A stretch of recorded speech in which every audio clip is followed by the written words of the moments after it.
Christ without Adam. Gender, Theory, and Religion. Introduction. Some strange texts await us. They give us the choice to dream or to think. Stanislas Breton, A Radical Philosophy of St. Paul 1. The Apostle Paul bequeathed to the history of Western thought a set of elaborate reflections on what it means to be a human being, enmeshed in but never entirely determined by the complexities of identification: social, ethnic, cultural, sexual. Here there is perhaps no more famous statement than the rallying cry of Galatians 3:28: "There is no longer Jew or Greek, there is no longer slave or free, there is no longer male and female, for all of you are one in Christ Jesus." Point 2. And yet, as the convoluted interpretive history of this and other Pauline texts has shown, more often than not, it is not always entirely clear what precise anthropological point the Apostle is trying to make. 3. Nor is it clear how a statement such as Galatians 3:28 should be taken together with other Pauline statements about the human condition with respect to God, Christ, sin, the world, and the exigencies of existence, if indeed it even should be. One thing is evident, however: whatever anthropological claims Paul made in his letters, whether informed by an underlying systematic vision or simply comprising ad hoc statements responding to specific crises, these claims were deeply aware of and thus concerned with the problems posed by the simple fact that human beings have bodies. These are bodies that both grow and decay, that endure in continuity with themselves and yet also undergo radical change, that function as the simultaneous site of limitation and possibility, and that, most fundamentally, are different from one another. Thus Paul paid substantial attention to issues that attend the differences between bodies, issues ranging from circumcision to gender and desire. While the Apostle did sometimes offer seemingly Platonizing formulations contrasting the earthly tent of the body to higher heavenly realities, for example, 2 Corinthians 5:1-10, he did not articulate a stereotypically Platonic position on human bodies overall. That is to say, Paul refused simply to write off the body as an incidental or burdensome accessory to the true human self. For rather, he sought to situate the body as an ambiguous but nonetheless irreducible aspect of what it means to be human.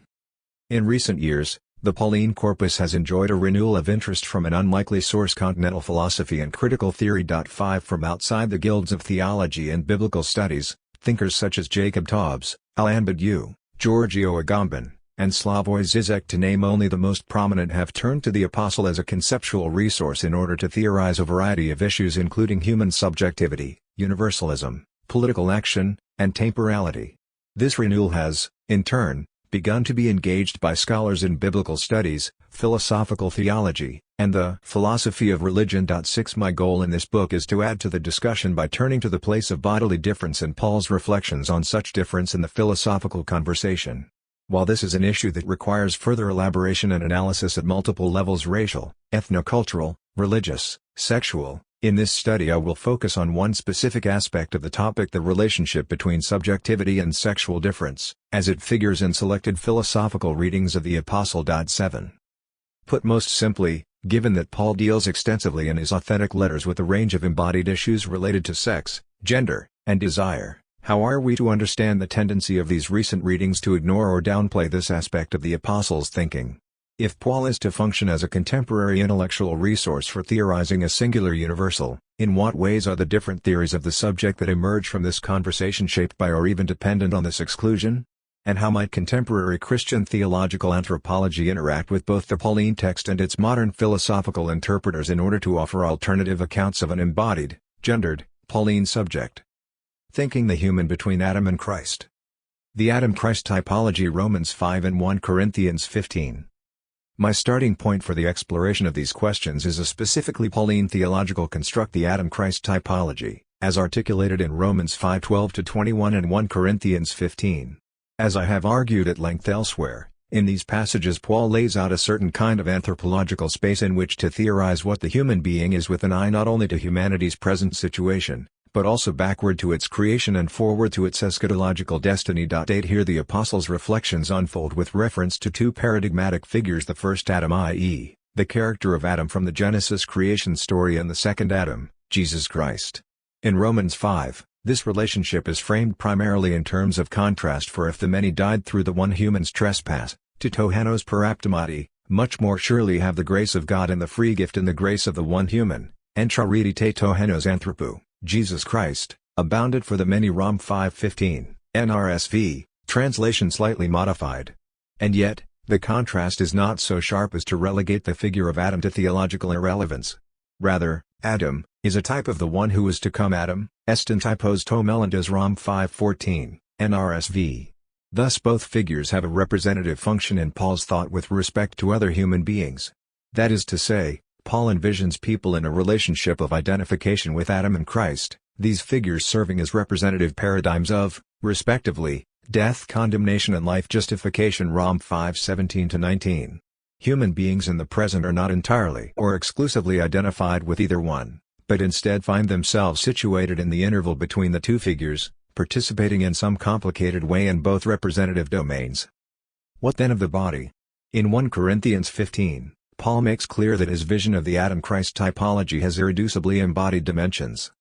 What is sown is perishable, what is raised is imperishable. It is sown a psychic body, it is raised a spiritual body. If there is a psychic body, there is also a spiritual body. Thus it is written, the first human, Adam, became a living being, egenito ho protos anthropos Adamais psychenzousin, the last Adam became a life-giving spirit, ho eskitos Adamais pneumazoupoiun, the first human was from the earth, a human of dust. The second human is from heaven. As was the human of dust, so are those who are of the dust, and as is the human of heaven, so are those who are of heaven. Just as we have borne the image of the human of dust, we will also bear the image of the human of heaven. 1 Cor 15:42-49, NRSV, translation slightly modified. Whatever ancient medical, biological, and philosophical theories may inform Paul's use of the enigmatic phrases psychic body soma psychikon, that is, a body animated by psyche, or soul substance, and pneumatic body soma pneumaticon, a body animated by pneuma, or spirit, it is clear that he envisions not the body's sloughing off but its radical transformation. 9 And to the degree that the apostle somewhat obscurely explains this transformation at all, he frames the discussion with respect to his two typological reference points: Adam's body made from the dust of the ground, compare Gen 2:7, and Christ's heavenly, imperishable body metonyms for the spheres of creation and resurrection, origin and eschaton. Thus Paul puts forward a theological economy structured by these representative relationships, one in which, if the terms he articulates are accepted, questions of embodied subjectivity, poised ambiguously between creation and eschaton, come to the fore. Yet insofar as the text allows and even encourages such questions to advance, it is with reference to these two paradigmatic figures, Christ and Adam. In my previous book, Spectres of Paul's Sexual Difference in Early Christian Thought 2011, I argue that the Pauline Adam-Christ typology generated a crucial anthropological aporia that has haunted and continues to haunt the history of Christian thought. Insofar as the typological framing of Romans 5 and 1 Corinthians 15 makes a claim on all embodied human beings seeking to represent the full range of bodily situations without remainder but always with reference to two paradigmatic male bodies, it fails to work out in any meaningful way where sexual difference might fit within such a typology. Christian thinkers from antiquity on have sought to address this lacuna, articulated most basically in terms of where to locate Eve within an Adam-Christ frame. Accordingly, they have put forward an array of theological proposals, ranging from arguments for the eschatological erasure of bodily sex generally by means of the collapse of the female into the male to the elaboration of new and deliberately gendered layers of typology, by way of the representative bodies of Eve and the Virgin Mary. So for example, with respect to the centuries immediately following Paul, a thinker such as Clement of Alexandria attempts to deal with the problem of feminine difference within a Pauline Adam-Christ typology by substituting a personified desire for the female figure of Eve. This allows him to argue, at least in certain contexts, that the feminine is a kind of aberration, to be resolved at the eschaton by its transformation into the masculine, which is, at the same time, the erasure of desire. Thus the paradigmatic male terms of the Adam-Christ typology are preserved, at least apparently. Yet roughly contemporary writers such as Irenaeus of Lyons and Tertullian of Carthage tackle the problem by a different route. Rather than ultimately erasing Eve or feminine difference from the typological frame, they embrace the gendered, i.e., masculine character of Paul's original Adam-Christ formulation and then add to it a concomitant feminine typology. Just as Christ parallels Adam in some paradigmatic and anthropologically significant way, so too does Mary parallel Eve. As I seek to show in Spectres of Paul, none of these solutions really works. That is to say, none of them delivers a fully consistent and satisfactory position. Satisfactory, that is, in terms internal to what each argument sets out to do, that successfully integrates the differences of sexed bodies. In this way, the space between Adam and Christ proves to be a fraught one in the history of Christian thought, inviting and indeed inciting subsequent attempts to work out the place of sexual difference in typological terms, but always failing to achieve the dream of total anthropological coherence. Yet at the very least, the ways in which Christian thinkers have continued to reflect upon and wrestle with the Adam-Christ typology have had the generally unintended effect of keeping sexual difference visible as an ongoing conundrum for Christian anthropology. Christ without Adam. Turning back, then, to the interest in Paul among contemporary continental philosophers, this book explores the intersection of subjectivity and sexual difference in this current conversation by way of examining its treatment of the Adam-Christ typology. Here I do not attempt to be comprehensive, but rather follow a particular line of philosophical engagement with the Pauline text.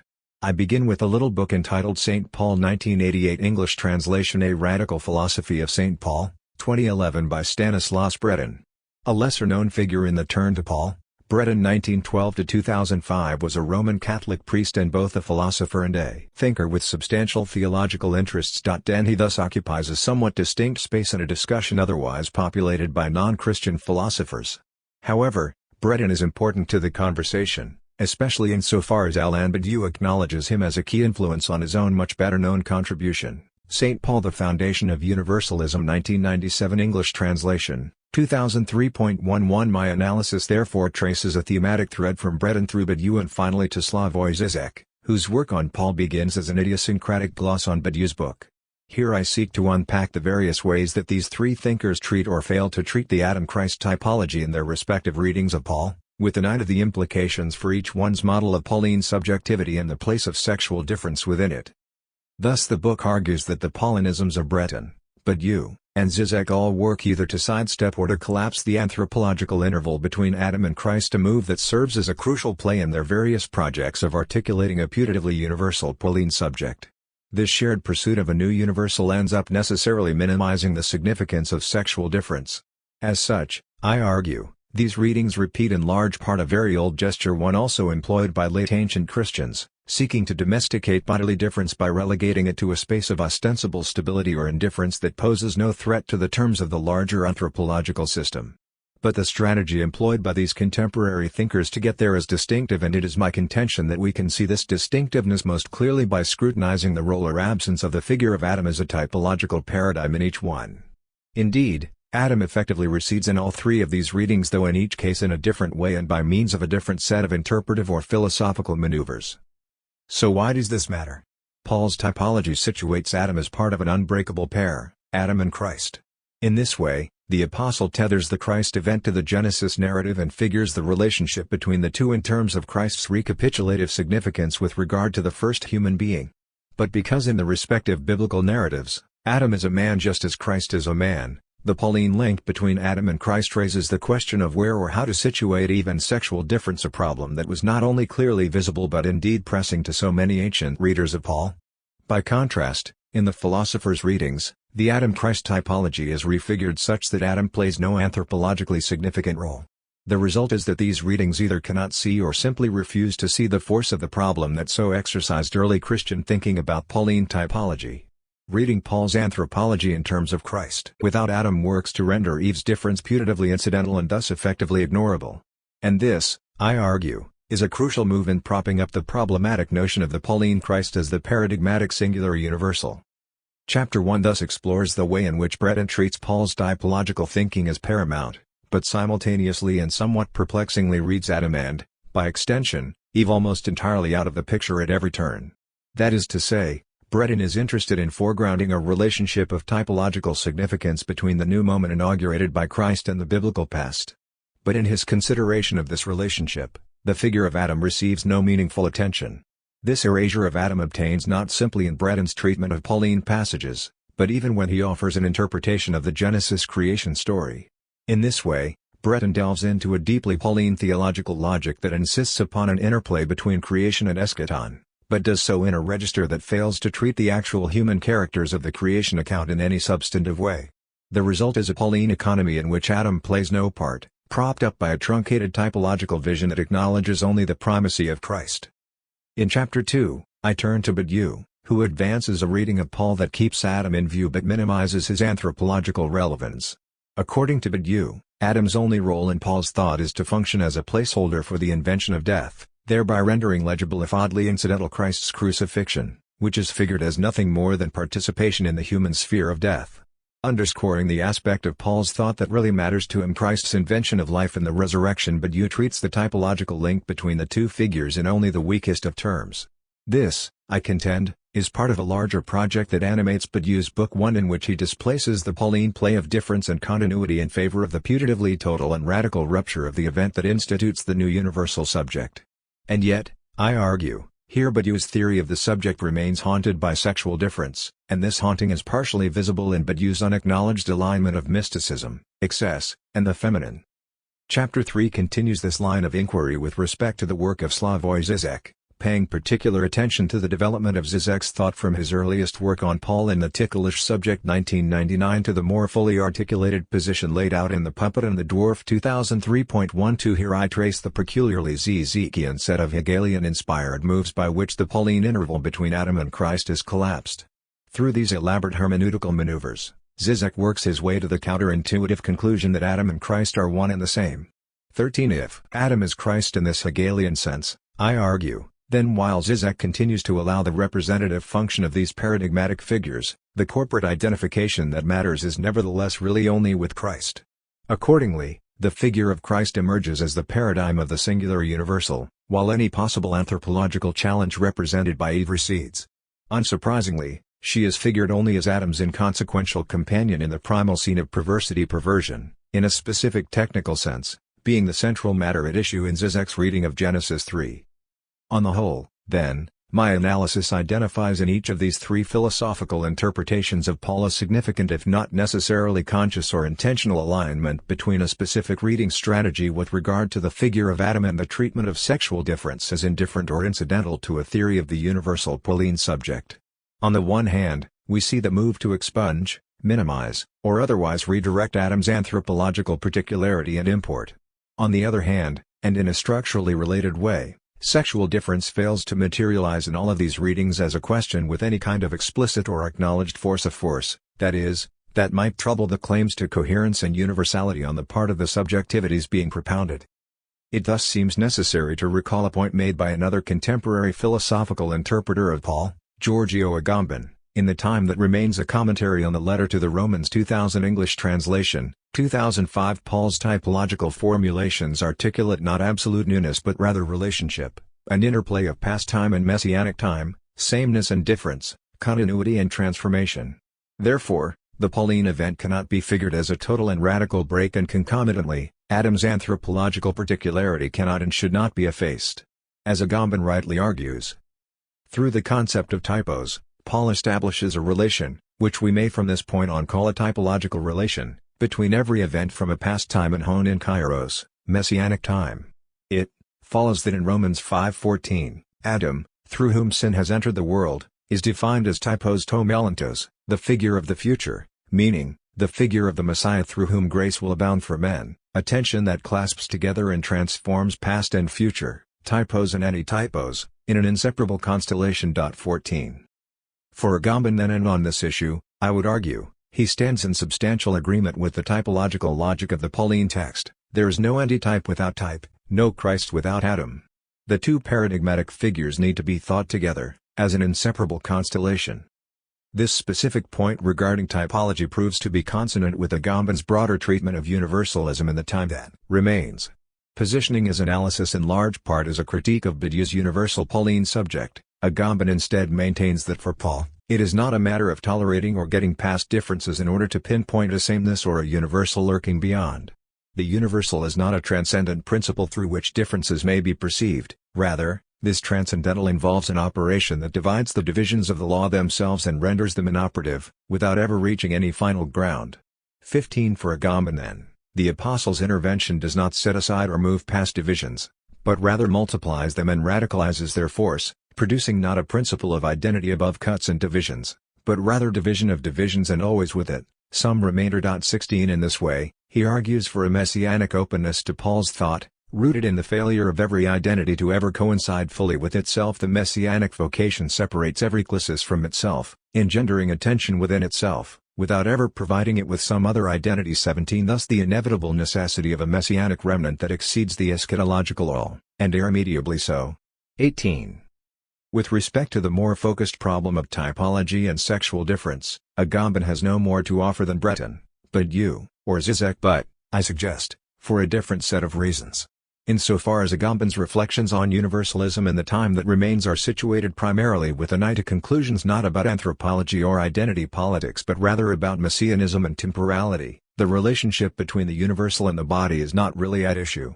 Furthermore, and along these same lines, because his Paul book is a narrowly focused study of Romans rather than an investigation of Pauline thought more broadly, it never engages the relevant passages from 1 Corinthians 15 that interweave the Adam-Christ typological framework with ruminations on the situation and destiny of the body.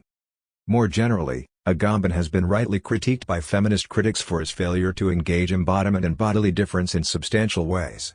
Yet at the same time, some have noted that significant aspects of his work may be appropriated in ways that are useful for feminist projects. 19 Following the lead of these critics, I find Agamben's emphasis on Paul's messianic openness with respect to identity to be a helpful one and indeed a position that bears certain affinities with the constructive anthropological argument that I will advance pace Breton, Badiou, and Zizek in the final chapter of this book. Thus my analysis there and elsewhere will draw upon certain concepts and theoretical formulations of Agamben's where appropriate, though not primarily from the time that remains, given the different set of concerns that animate that book. Political theology, theological anthropology, and the Pauline subject.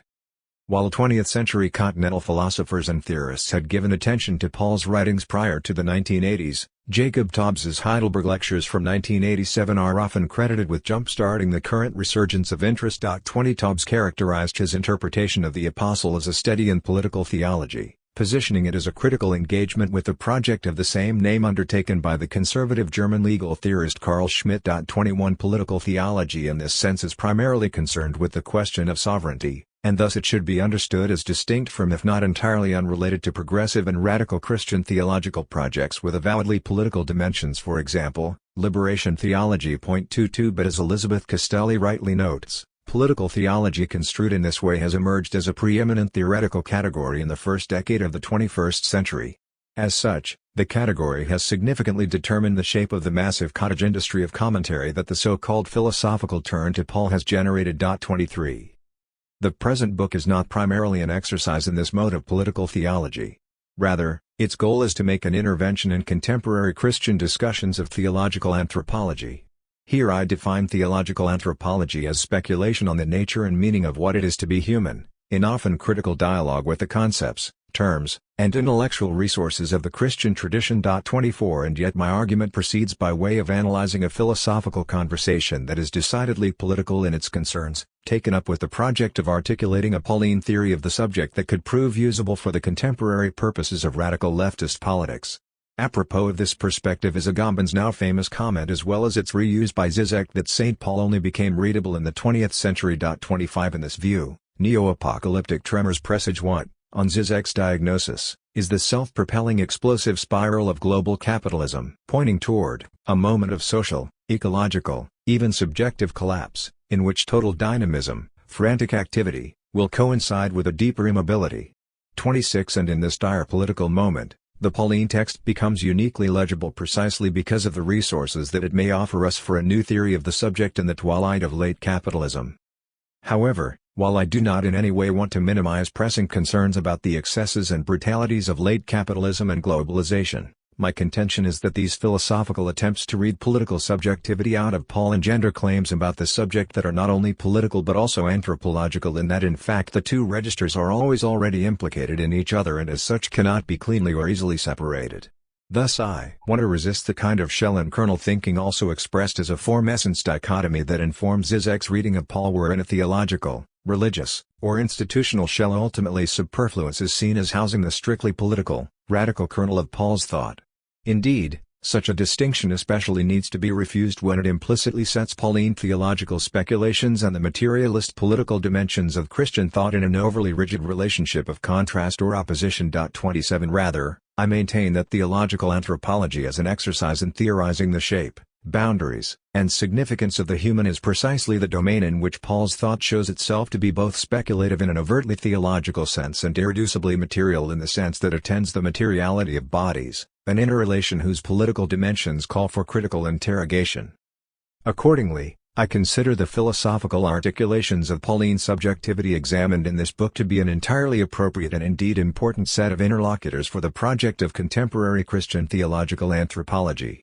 Chapter 4 therefore turns to this project, continuing in conversation with Breton, Badiou, and Zizek, but in a constructive theological vein, in this case a queer and feminist one that is indebted in philosophical terms primarily to Judith Butler. Here I assert that Christian theological anthropology needs to continue to engage the vexed terms of the Pauline Adam-Christ typology in its theorizing of sex-subject positions Christ and Adam, as well as, by extension, the trace of the never quite totally erased figure of Eve. This is not because the typology can ever be an unequivocally positive or unproblematic resource to be reclaimed. Rather, the typology's inevitable failure to resolve its own gendered aporias continually renders visible the crisis of coherence that attends all forms of sexual identification, masquerading as stable and natural, in a Pauline theological economy, and so also troubles the claim to the singular universal made by these putatively new political theologies. 1. Reading Anthropology in Breton St. Paul. In the prologue to his book-length study of Paul, Alain Badiou offers a passing mention of Stanislas Breton's robust little book, St. Paul, as an important interlocutor for his own project. 1. This robust little book has only recently appeared in English, retitled A Radical Philosophy of St. Paul, and is thus just beginning to have a significant impact within Anglophone scholarship on the continental turn to Paul. 2. As noted in the previous chapter, Breton was a Roman Catholic priest, and therefore had a direct investment in the Christian tradition quite different from Badiou or Zizek. Yet even as his work in many ways troubles the disciplinary boundary between theology and philosophy, in an interview in 1982, he positioned himself as a Christian thinker within the Philosophical Guild. Over and against theology, I would be prepared to consider myself a Christian philosopher.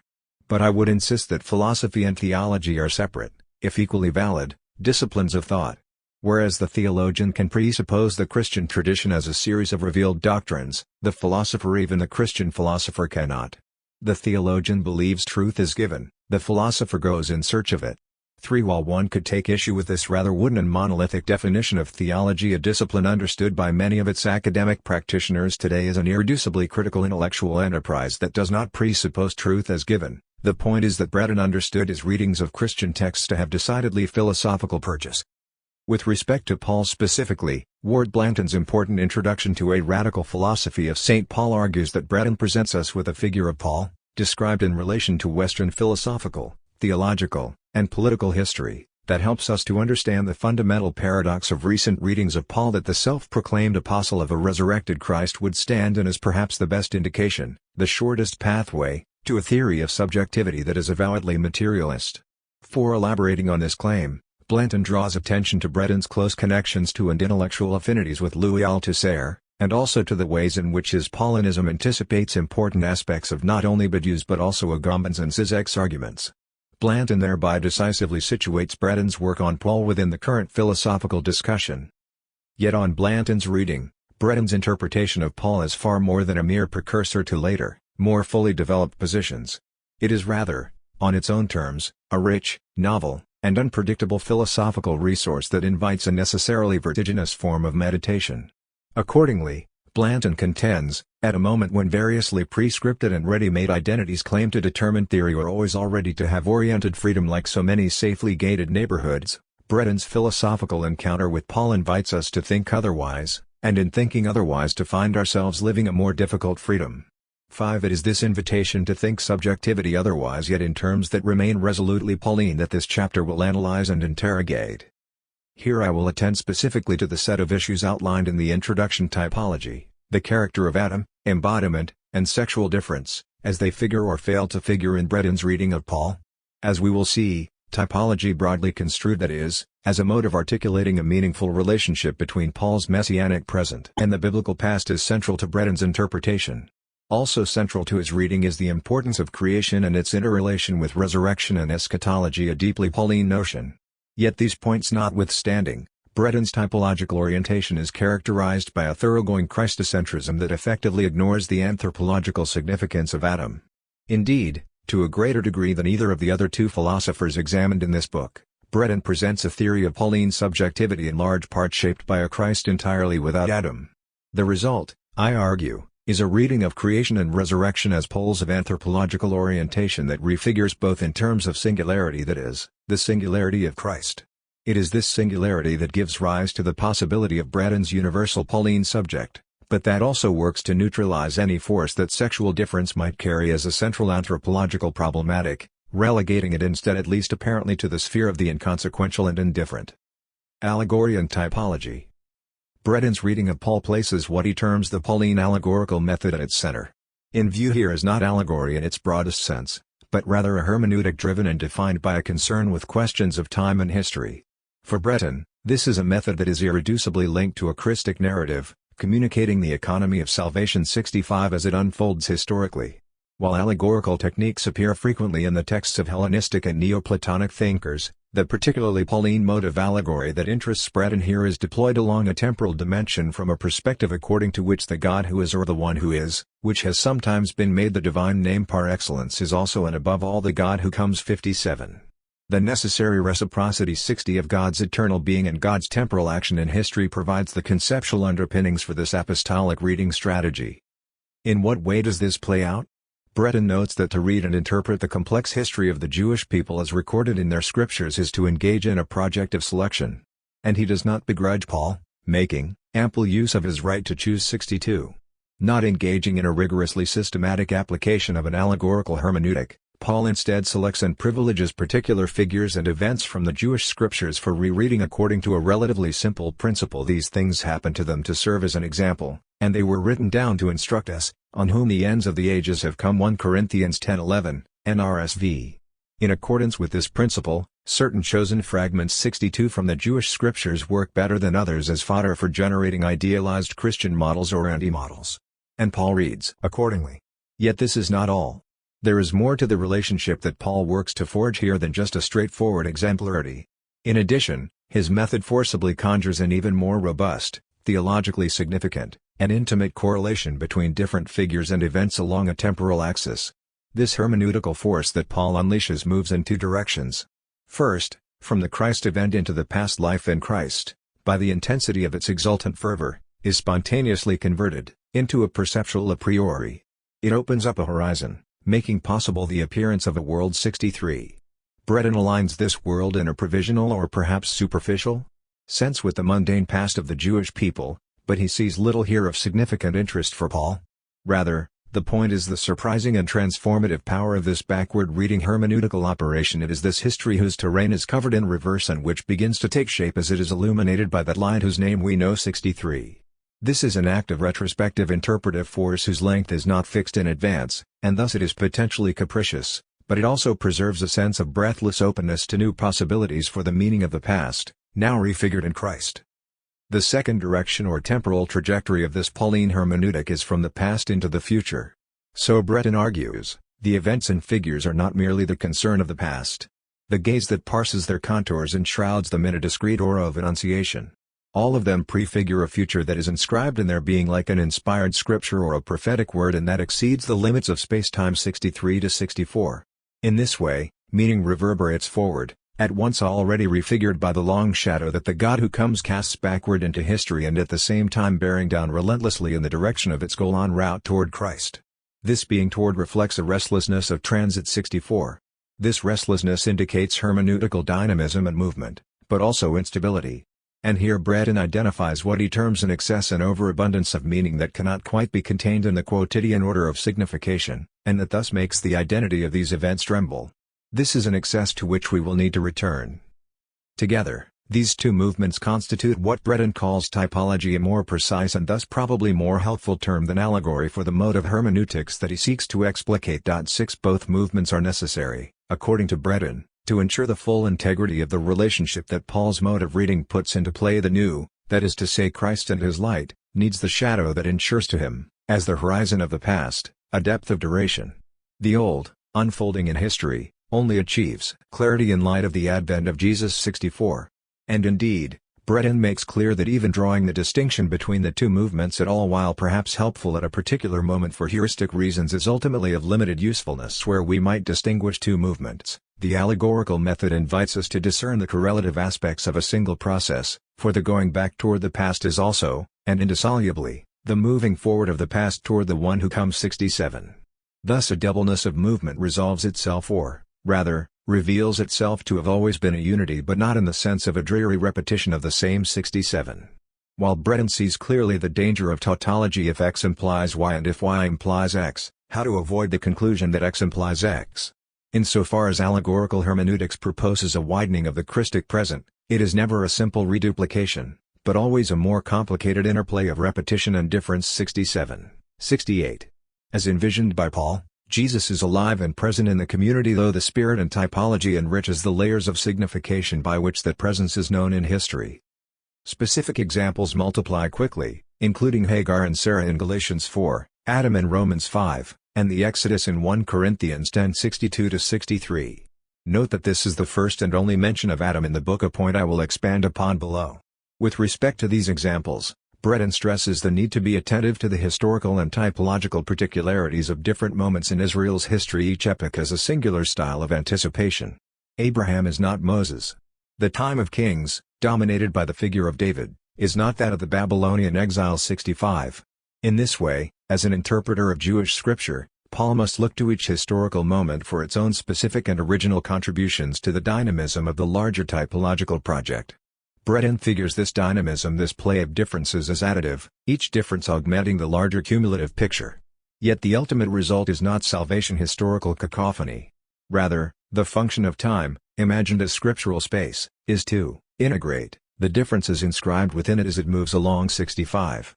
In this way, typology's particularities moving through time gradually paint a unified picture out of shadows and outlines. Christ's self-portrait emerges. Abraham over Adam. Having established allegory and, more specifically, typology as central to Pauline hermeneutics, Breton then turns to the place of Jesus Christ in Paul's theology. Who does Paul understand Christ to be? How does he conceptualize the relationship between Jesus as Lord and the ongoing movement of history? Breton's answer, not surprisingly, hinges on the historical implications of the Pauline allegorical register. The hermeneutics of allegory offers us the basics of a response to this question. Jesus is the one who had to come, celui qui devait venir, Lord of history, therefore signifies a principle of unity in the double sense of decisive impulse and regulating orientation. Framed in this way, from downstream and upstream, in multiple figurations, the course of things obeys an order that comes from further away and higher above. 79. The lordship of Christ reverberates in both directions along a temporal axis, conclusively regulating and unifying events along that axis with respect to an orienting horizon that transcends history. Yet whence the sense of necessity or obligation? Why is Jesus the one who had to come? At this point, a crucial lacuna in Breton's reading of Paul, the primary subject of this chapter, begins to come into view. Most straightforwardly, an allusion to the biblical text seems to be in play here. With respect to the gospel tradition, both Matthew and Luke make use of language to describe the Christ that points to a seemingly inevitable future coming.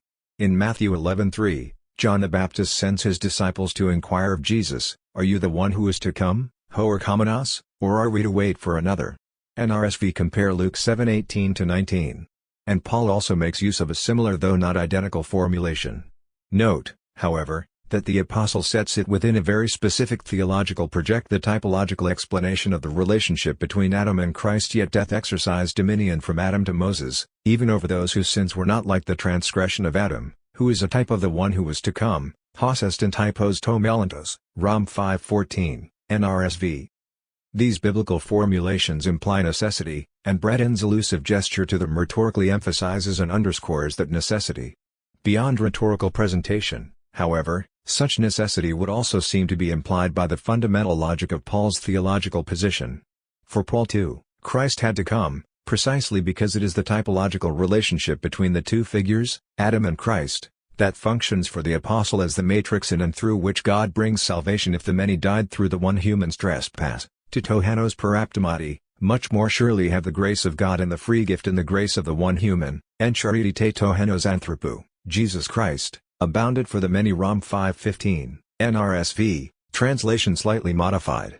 While Paul's emphasis in the Romans passage is on the contrast between the two figures, at the same time, he by no means renders Adam irrelevant. On the contrary, as argued in the introduction, Paul's notion of the Christian subject is situated between creation and eschaton, looking backward to the representative function of Adam and what it means to bear his image, stamped on the human subject at creation, even as it also looks forward to the redemptive refiguring of that image in Christ. Compare 1 Cor 15:49. Thus for Paul, himself, Jesus is indeed the one who had to come, but the necessity in view is cast in very specific typological terms. Yet the apostle we discover in Breton's A Radical Philosophy of St. Paul is not interested in the character of Adam. Indeed, Adam is mentioned only once in the entire book. This occurs in a passage already referenced, in which Breton briskly enumerates a few representative examples from the Pauline typological catalogue. The Sarah Hagar allegory of Galatians 4, Adam as the figure of the one who was to come in Romans 5, and the treatment of the Exodus in 1 Corinthians 10:62-63. But within this list, Adam is not marked as being of any particularly unique importance, be it typological, theological, or anthropological.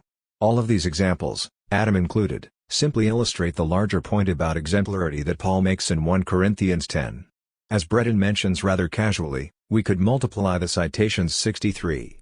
Here the particular differences between allegorical examples recede in importance. Adam is given no pride of place in Paul's typological framework or its relationship to his implicit theory of anthropology. Similarly, in Breton's discussion of Jesus as the one to come, Adam does not figure, despite the fact that the first human being is crucially important in the Romans text that characterizes Christ in this way 5:14.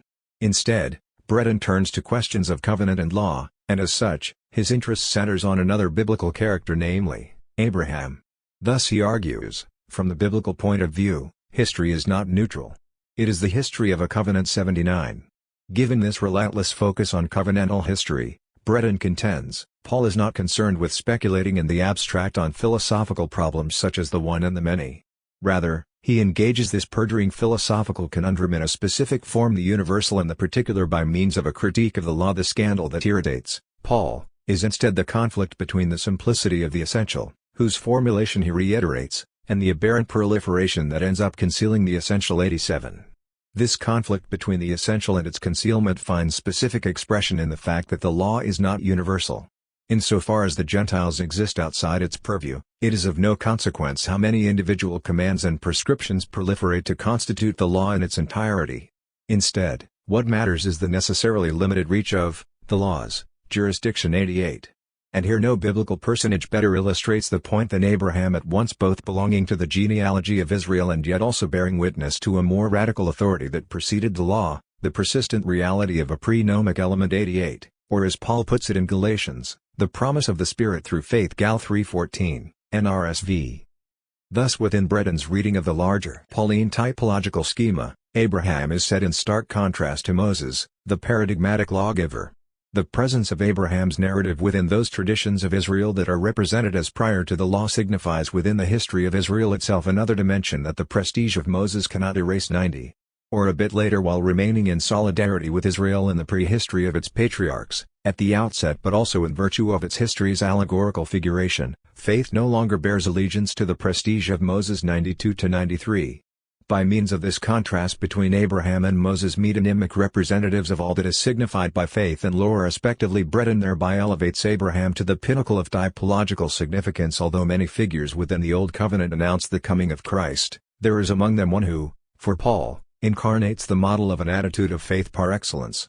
The case of Abraham was, for Paul, an inexhaustible subject for thought. 91.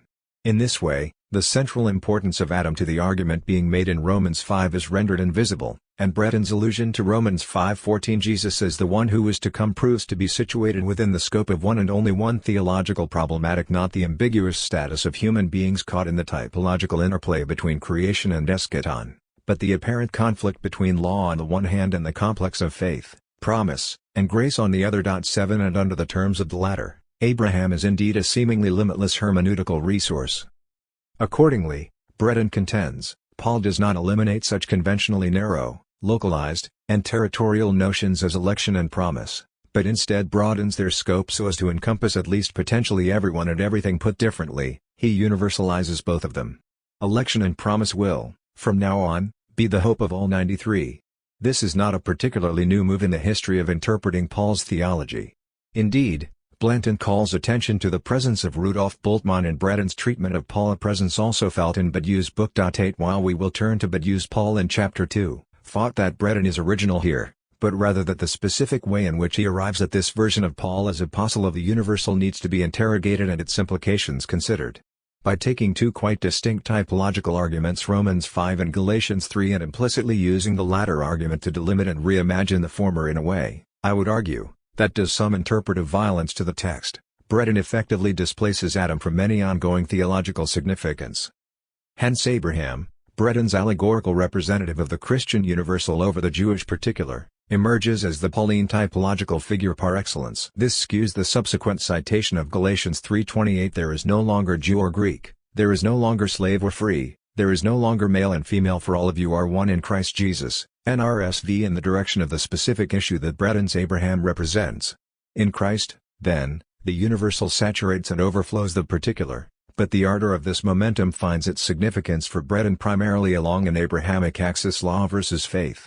Concomitantly, out of the various binaries that Galatians 3:28 enumerates, the one most directly related to the question of the law's particularity comes to the fore, Jew versus Greek 93.9. In this way, Jewish-Gentile difference stands in synecdochically for all difference, with the result that Breton can conclude, distinctions therefore no longer have the importance that we have given them. With this universality we approach the supreme quality of faith, to which Paul returns again and again, to wit, freedom 93. As we will see in the next chapter, this nexus of interpretive moves will be of the utmost importance for Alain Badiou's reading of Paul, albeit inherited from Breton in a form that has become assumed rather than argued for exegetically. However, it should not be forgotten that these moves are not inevitable, nor, I maintain, are they politically and theologically innocent.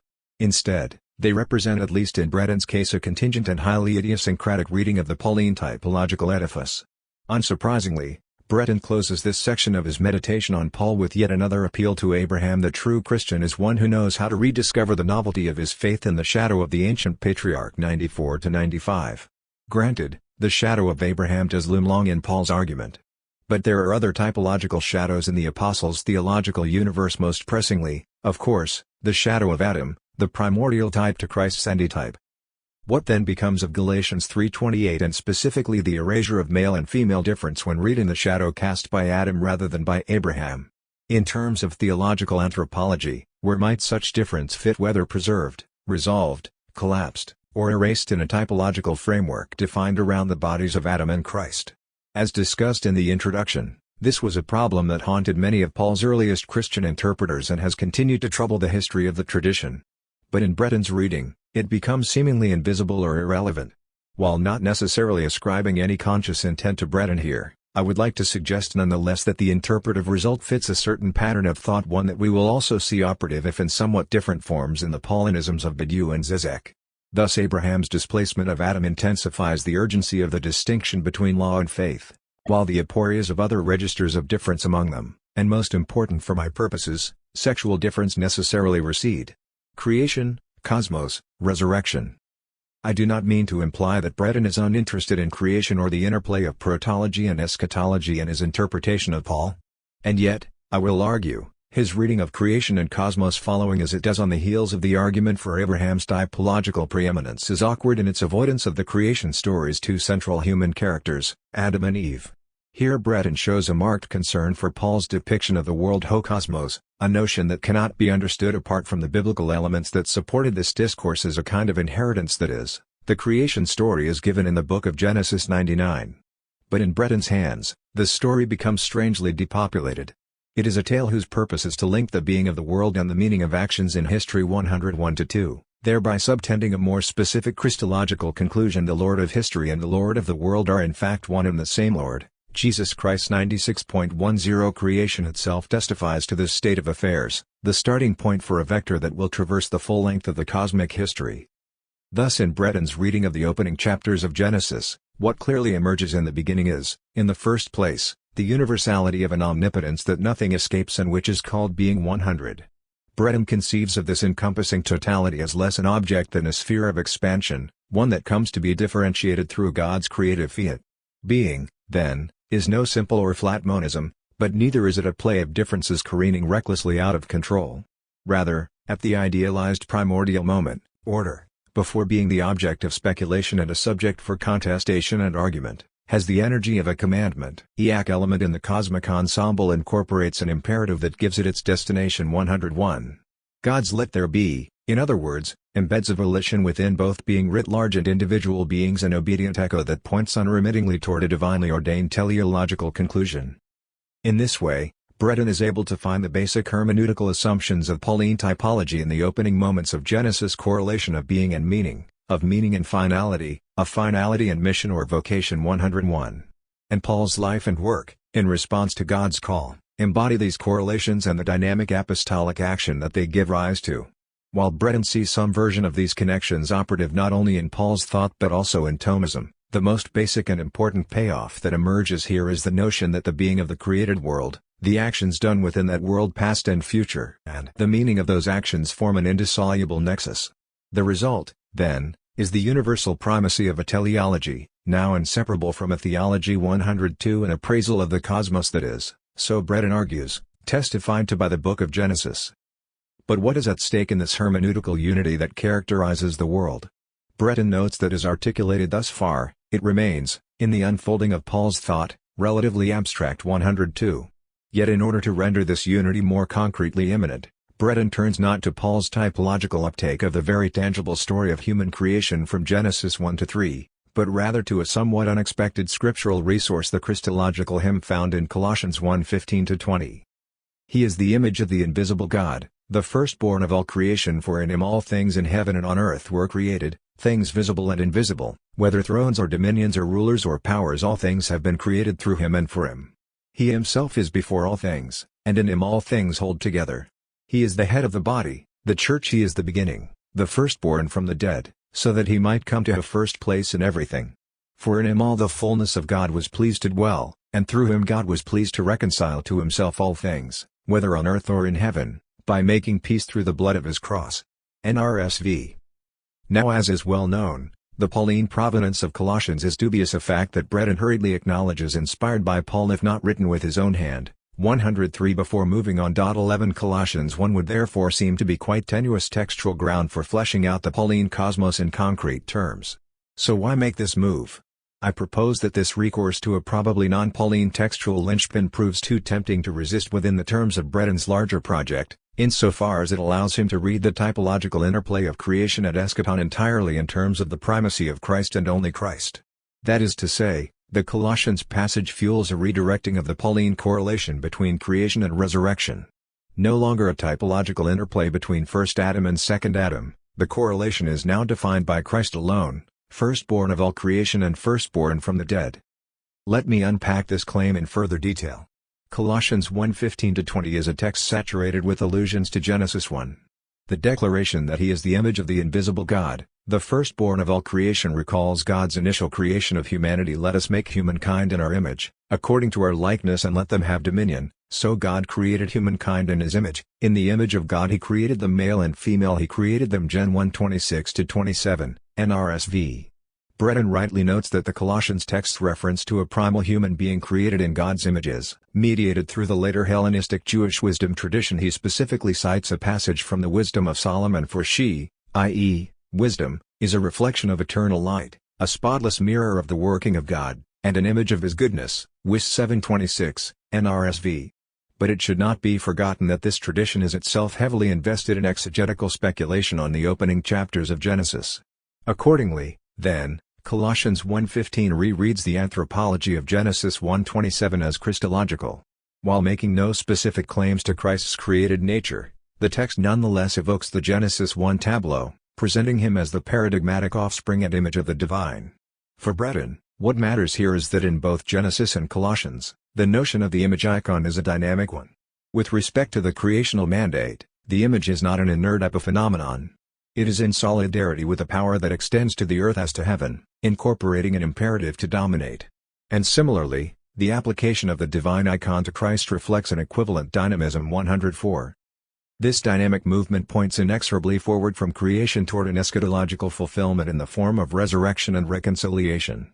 Here Breton zeroes in on the parallelism between the firstborn prototokos in the context of creation and the repetition of this term in Colossians 1:18. He is the beginning, the firstborn from the dead, so that he might come to have first place in everything. In contrast to the order of creation, this latter use of the term introduces the order of resurrection, evoking Christ's headship over the church and primacy and fullness with respect to the entire cosmos. The two senses of Prototokos thereby serve to frame the movement of the cosmic drama, bookending it definitively in terms of creation and resurrection. In Paul's language, a transcendent destiny carries the firstborn of creation to the firstborn from among the dead 110. But the overlap of these two senses of Prototokos also has a mediatorial function. The mediator brings together the contrary or distant natures in his dual unity, in order that he might bring about a possible alliance between them. He participates in both, to take up the unsatisfactory yet time-honored expression used to name the situation of the median and its difficult equilibrium. In this regard, the key word firstborn is the middle term, allowing us to connect distinct modes within a single, self-same excellence. 106, 109-110. Christ is therefore the beginning, the middle, and the end, or, as Colossians 3:11 puts it, not cited by Breton here, Christ is all and in all. NRSV. These reflections on Colossians 1, taken together with the previous exploration of allegory and typology, provide the platform for Breton to articulate his understanding of a Pauline economy of salvation or salvation history. Having asserted Christ's lordship over history in the earlier discussion of allegory, Breton subsequently reads Colossians 1 in terms of Christ's lordship over both the cosmos and the Church. He can then offer a pronouncement on how these three modes of lordship cohere: nature, history, and Church are taken together in a single self-same movement called salvation history. From the highest point to the lowest on the ontological ladder, a single groaning, transmitted from one level to another, proclaims that the essence of the world is simply freedom. 117. Compare Romans 8:19-25. Thus the created cosmos and human history prove to be inextricably linked, a link that begins at creation with human domination and the will to power. 119, 124, but that yearns forward toward another order, a desire that would be the unconscious form of a hope. 117. This hope, Breton explains, is the single impulse that animates the universe. 120. As a result, the will to power is not the last word. Rather, beyond all will to power, the revelation of the sons of God to a human face and to the face of the world is a completely gratuitous work, a celebratory praise to His glory and grace. What will this beyond, this revelation of the sons of God look like? It seems impossible to know anything about it. 122. Words would seem to fail in the face of such a mystery, allowing only a glimpse of the enigma of accomplishment, which unveils the divine filiation of man and the universe without being able to capture or explicate it definitively. And yet there are words, or at least, Paul has some, and these can be found in the celebrated 15th chapter of 1 Corinthians. Not surprisingly, then, this is a text Breton cannot ignore. Indeed, he rehearses the Pauline notion of hope by citing 1 Corinthians 15:55-57, where, "O death, is your victory? Where, O death, is your sting? The sting of death is sin, and the power of sin is the law. But thanks be to God, who gives us the victory through our Lord Jesus Christ." NRSV. Furthermore, he acknowledges that Paul resigns himself with difficulty to the docta ignorantia with which he is sometimes credited, and does in fact offer words expounding on this mystery, in the form of a reflection on the spiritual body for our logical practices. This exceptionally strange expression arouses the suspicion of contradiction, or worse yet, of a nonsense endorsed by a superstitious imagination. 122. Here Paul's reflections appear suspect to Breton, delving as the apostle does into apparently irrational or possibly even specious anthropological speculations on the nature of the human body, both created and resurrected. See 1 Corinthians 15:35-44. Breton makes an uneasy peace with this disagreeable textual moment by suggesting that we might be permitted to read in this paradoxical formulation the exhortation to go beyond the familiar categories of body and spirit, of thought and extension, toward a more fundamental reality, of which these are the human modes of manifestation. 122.12. But he is clearly uncomfortable with Paul's discussion in this portion of the passage, preferring to focus on earlier verses of the chapter that are both stirring in their cosmological grandeur and less messily anthropological. For he, i.e., Christ, must reign until he has put all his enemies under his feet. The last enemy to be destroyed is death. When all things are subjected to him, then the Son himself will also be subjected to the one who put all things in subjection under him, so that God may be all in all. 1 Corinthians 15:25-26, 28, NRSV. By citing this highly circumscribed section of the chapter, Breton keeps the enigma of cosmic hope firmly center stage. 123. He also keeps the story of creation, resurrection, and their interplay as one in which, following the script of Colossians 1:15-20, Christ is the only theologically and anthropologically significant character. However, as will be obvious to any reader familiar with the Pauline corpus, this is an extremely selective reading of 1 Corinthians 15. Just as Breton's treatment of creation and cosmos, by turning to Colossians 1, avoids any explicit mention of Adam or, for that matter, Eve. So too does his reading of 1 Corinthians 15 celebrate the centrality of Christ while passing over the suggestive, if vexed, interplay of Christology and anthropology that characterizes the chapter. Thus it is written, the first human, Adam, became a living being, the last Adam became a life-giving spirit, the first human was from the earth, a human of dust, the second human is from heaven. As was the human of dust, so are those who are of the dust, and as is the human of heaven, so are those who are of heaven. Just as we have borne the image of the human of dust, we will also bear the image of the human of heaven. 1 Corinthians 15:45, 47-49, NRSV, translation slightly modified. While for Paul, at least in this text, there is no Christ without Adam in the sense that the last Adam's significance is only legible with reference to the first Adam, Breton's reading manages to retain the typological correlation of creation and resurrection or eschaton, while effacing the specific anthropological building blocks on which the correlation rests. Adam-less typology and the dilemmas of difference. In this way, Breton's refiguring of Paul's creation-resurrection typology to emphasize only Christ and ignore Adam is of a piece with his earlier displacement of Adam in favor of Abraham and subsequent interpretation of Galatians 3:28. Both moves work to sideline the salience of sexual difference as a central category for Pauline anthropology.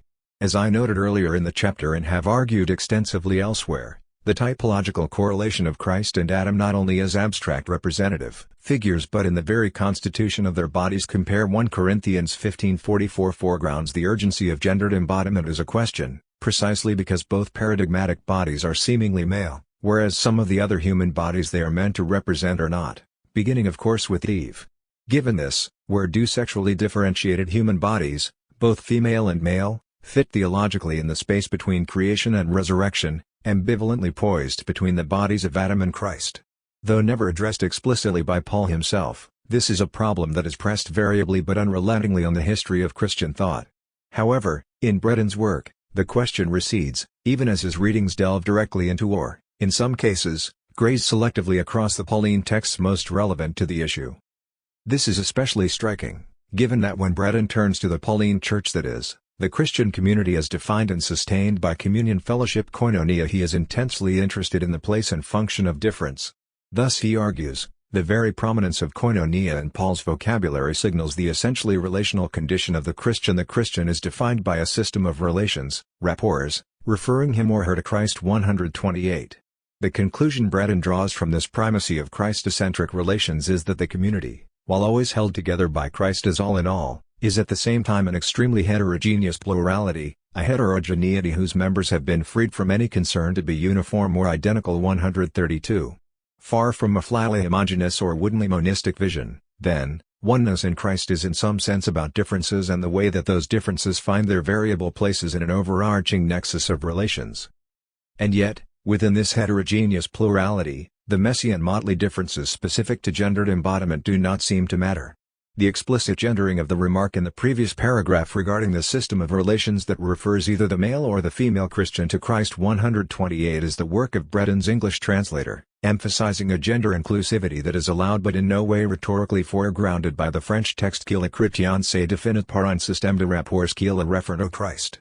Thus if the Christian subject position is gendered, it is only in an incidental way, whereas the relations that do the actual work of demarcating that subject position all point back only to an implicitly male Christ.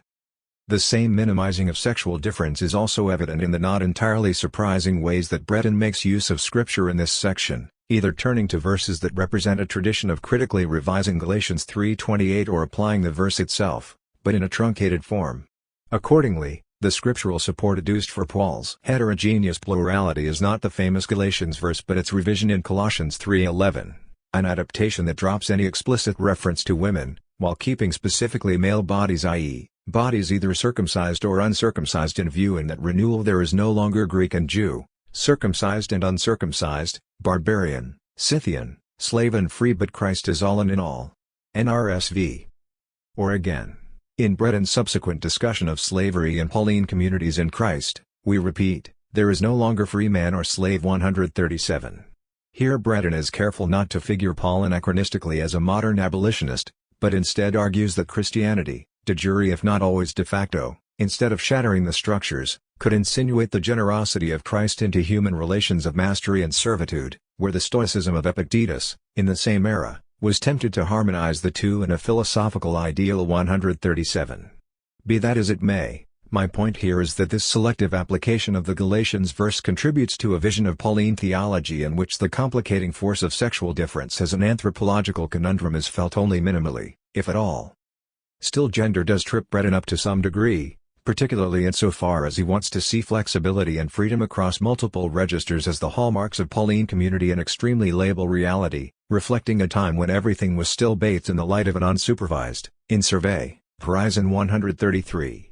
Yet how to explain Paul's seemingly supervisory and thus rather inconvenient reflections on men's headship and women's veiling in 1 Corinthians 11?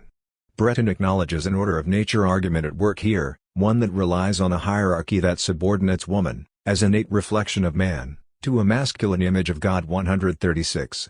But he downplays its significance within Paul's theological anthropology, chalking up the text's argument to a last resort, only necessary for preserving the good order of the assemblies. 136. As such, Breton exudes an almost palpable sense of relief in leaving 1 Corinthians behind and turning to the issue of slavery in the next paragraph.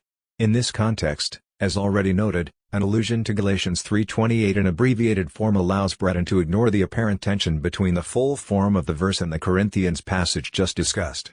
Rather, the slave-free distinction becomes the vehicle by which to argue that faith affirms the equality of all across different situations. 137.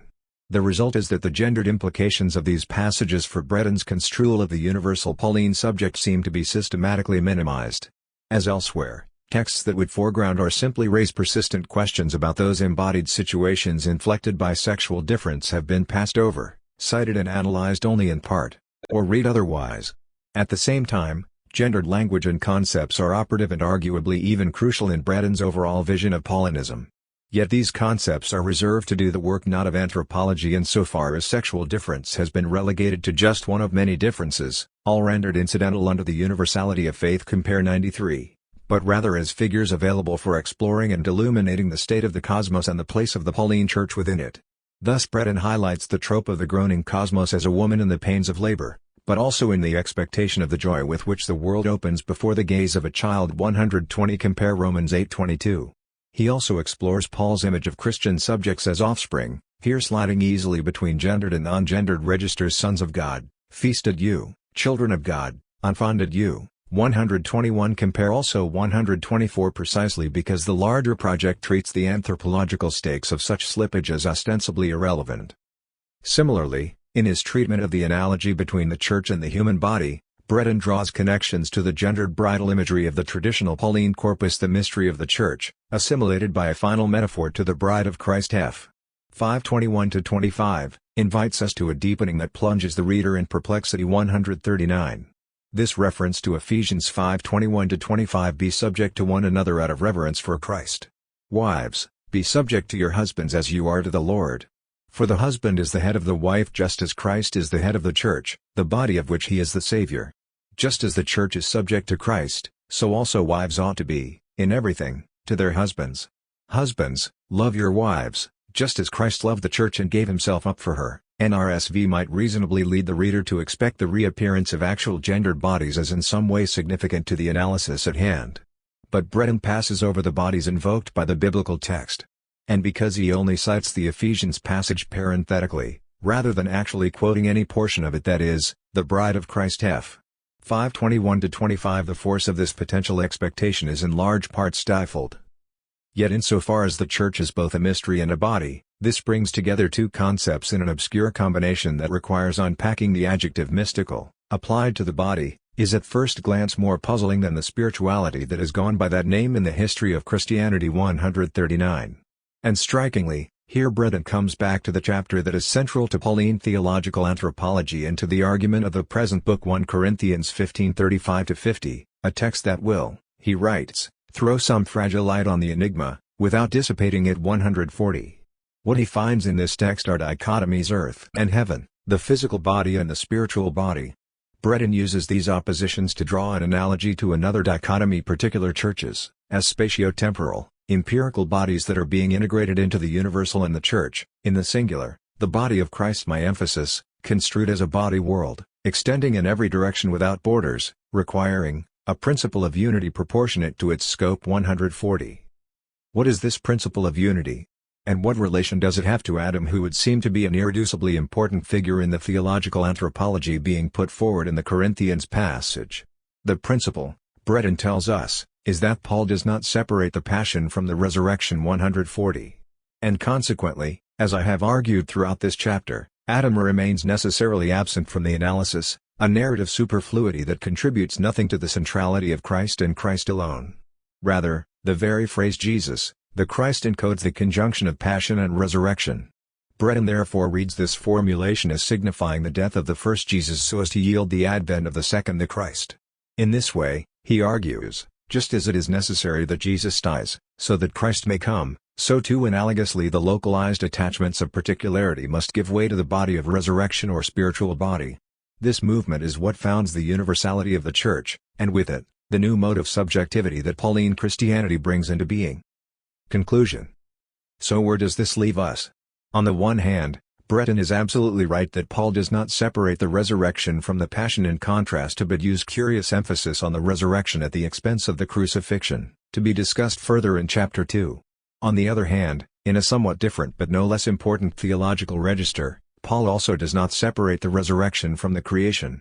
And indeed, as I have argued, much of Breton's own interpretation of Paul both illustrates and makes use of this alternate conjunction, albeit without acknowledging the anthropological particularities, i.e., Christ and Adam, upon which Paul's interweaving of creation and eschaton relies. Rather, for Breton, the two poles of creation and resurrection are figured anthropologically in terms of a radical singularity: Christ is all and in all. Colossians 3:11, NRSV. Within this Christological frame, sexual difference recedes into the realm of the incidental, occasionally impinging on minor issues related to good order in Christian communities, but in no way a constitutive reference point with respect to the formation of the universal Pauline subject. Consequently, have the particularities of sexual difference, femininity and masculinity, been truly neutralized in the theory of subjectivity advanced by Breton's reading? Have femininity and masculinity been rendered indifferent in a conclusive and coherent way?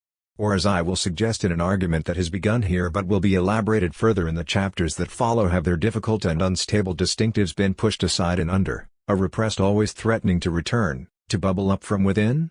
Here my contention is that the exclusion of Adam entails not only the erasure of the primal human character's own anthropological particularity, but also the refusal of a Pauline discourse of identity and sameness, always already haunted by a necessary difference that could never be fully assimilated or fully ejected. 13 Thus submerged deep in the shadows of Pauline anthropology, never mentioned by Paul in his account of the Adam-Christ typology, and doubly absent from Breton's Adam-less reading, we might glimpse the haunting spectre of Eve.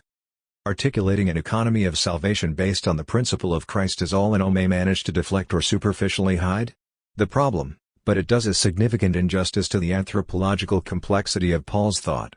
Furthermore, Breton himself seems to recognize that on some level, any resolution of anthropology, that is, of the coherent and self-contained Christian subject within Pauline typology, is not and cannot be total. As noted above, Breton sees this typology as irreducibly marked by a kind of excess that makes the self-identity of events tremble. 64. In view of relations defined by a kind of restless movement, the hallmark of an apostle who, never satisfied that his zeal is sufficient, remains drawn toward, with an excess that death itself would be powerless to abolish. 129. And it is this excess, this surplus of meaning born of movement, that, in turn, protects that redoubtable, suspect word mystical from being fully domesticated, even by Breton's own attempts to elucidate it. 140. So does this mystical excess have anything to do with gender? Or, to be more precise, is it fully separable from the stubborn question of sexual difference in relation to Pauline typology? Breton's turn to a sexually specific bodily metaphor to describe this untamed excess might be taken to suggest otherwise. It, i.e., the mystical, remains pregnant with hidden design and a meaning of the term body that puzzles Western understanding. 140. However, this is not a point that receives any development in his analysis. As Breton himself shows so well, Paul's texts are rich and perplexing ones from which there are many ways out. 14 Their very strangeness gives us the choice to dream or to think. 115. Accordingly, this particular line of anthropological speculation remains an unthought thought, or at least an unexplored one, in Breton's provocative book.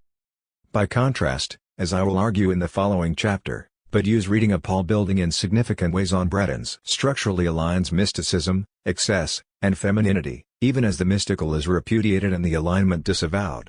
However, in Breton, this complex of connections emerges only as a faint and suggestive note, one that is not taken up for the purposes of theological anthropology, but diverted into a Pauline cosmos in which Adam does not figure. In this economy without Adam stamped as it is by the anthropological primacy of Christ and only Christ, Breton's profound and moving insight that Paul lives and thinks, faith, as movement and as affirmation 85 never brings its weight to bear upon the problem of thinking the messy particularities of human embodiment, poised between creation and resurrection. Thus those interrelations of bodies and meanings that might otherwise confound the static symmetry of the Adam-Christ typology never enter the frame. 2.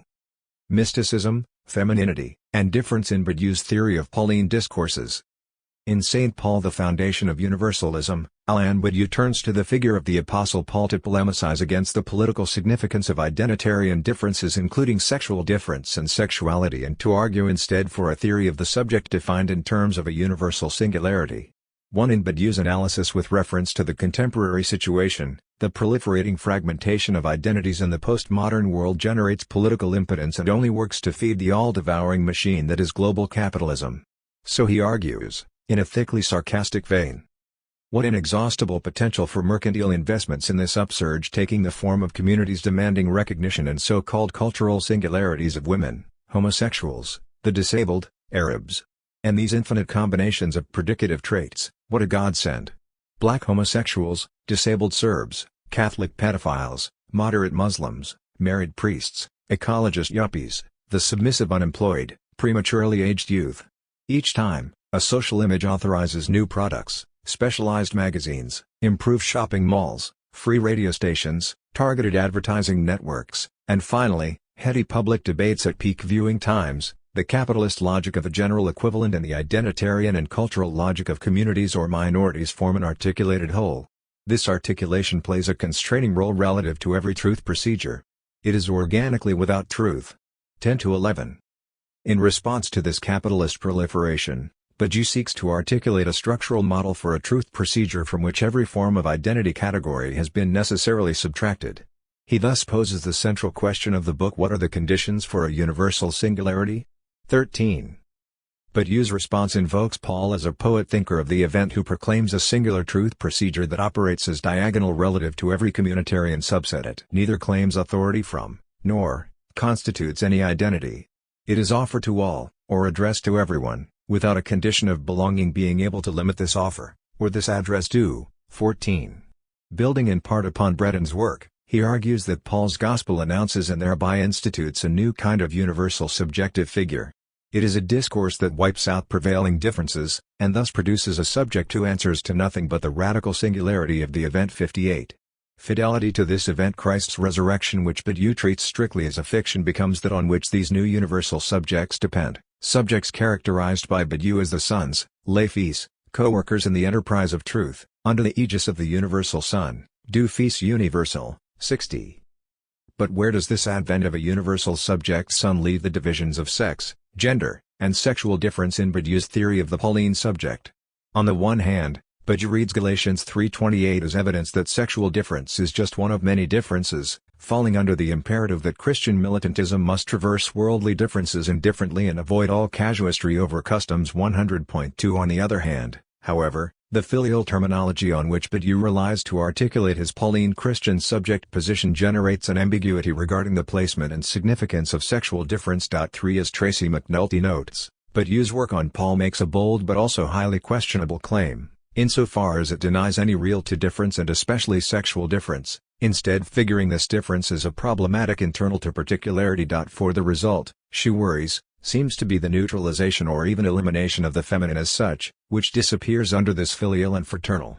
Misgivings along these lines need not necessarily be at odds with every aspect of Badiou's project. Thus Amy Hollywood points out with respect to both Badiou and Zizek that one can share these thinkers' desire for other possibilities that might displace global capitalism, while still sharply critiquing the formation of a new how new really? Counter-fantasy to global capitalism's endlessly desiring, consuming, and producing subject, that of a potent, active, implicitly male subject generated through an encounter with an unprecedented, absolutely singular event. 6. It is from this perspective, then, that my analysis in this chapter will build on the work of Hollywood, McNulty, and other feminist philosophers and critics, seeking to explicate further the ways in which Badiou's treatment of sexual difference in his reading of Paul is deeply problematic. 7. I will argue, however, that the attempt to neutralize or eliminate the feminine as such one that McNulty rightly identifies as operative in Badiou's reading is in fact not nearly so stable or successful as the clean, streamlined conclusions of St. Paul would initially suggest. To this end, my starting point is not, as in the previous chapter, an inquiry into Badiou's treatment of the Adam-Christ typology.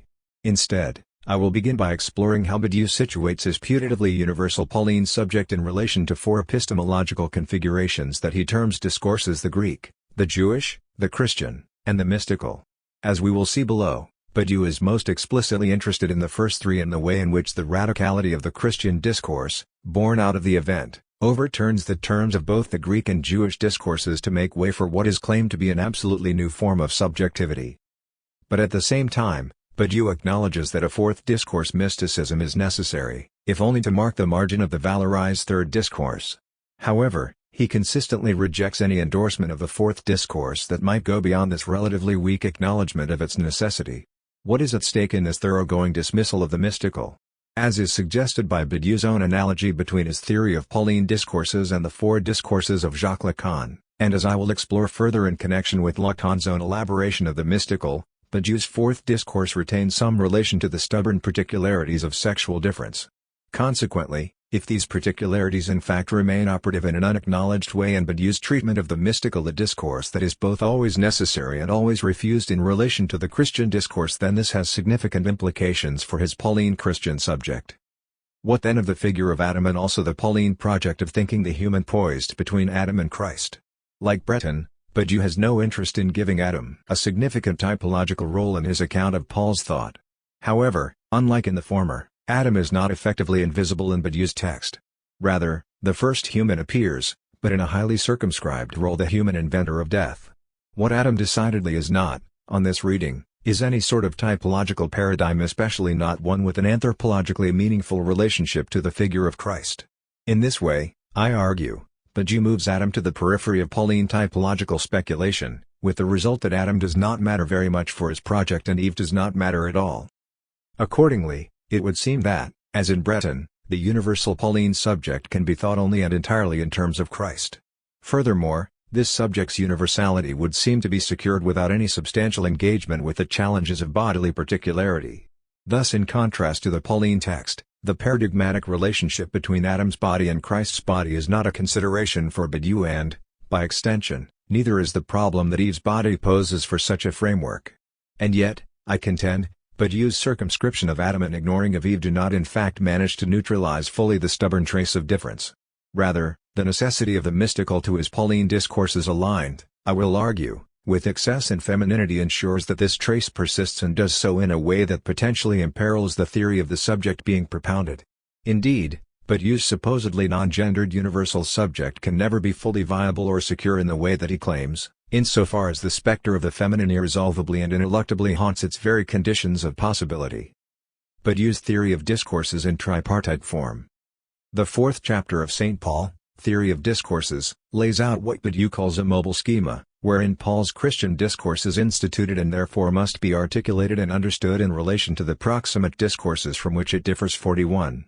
Here the term discourse does not carry the wide-ranging social, political, and institutional connotations associated with Foucault's use of the term, but instead refers in a more limited sense to an epistemological position and the concomitant subjective disposition that it generates. Thus two discourses emerge as being of paramount importance in Badiou's reading of Paul: the Jewish and the Greek.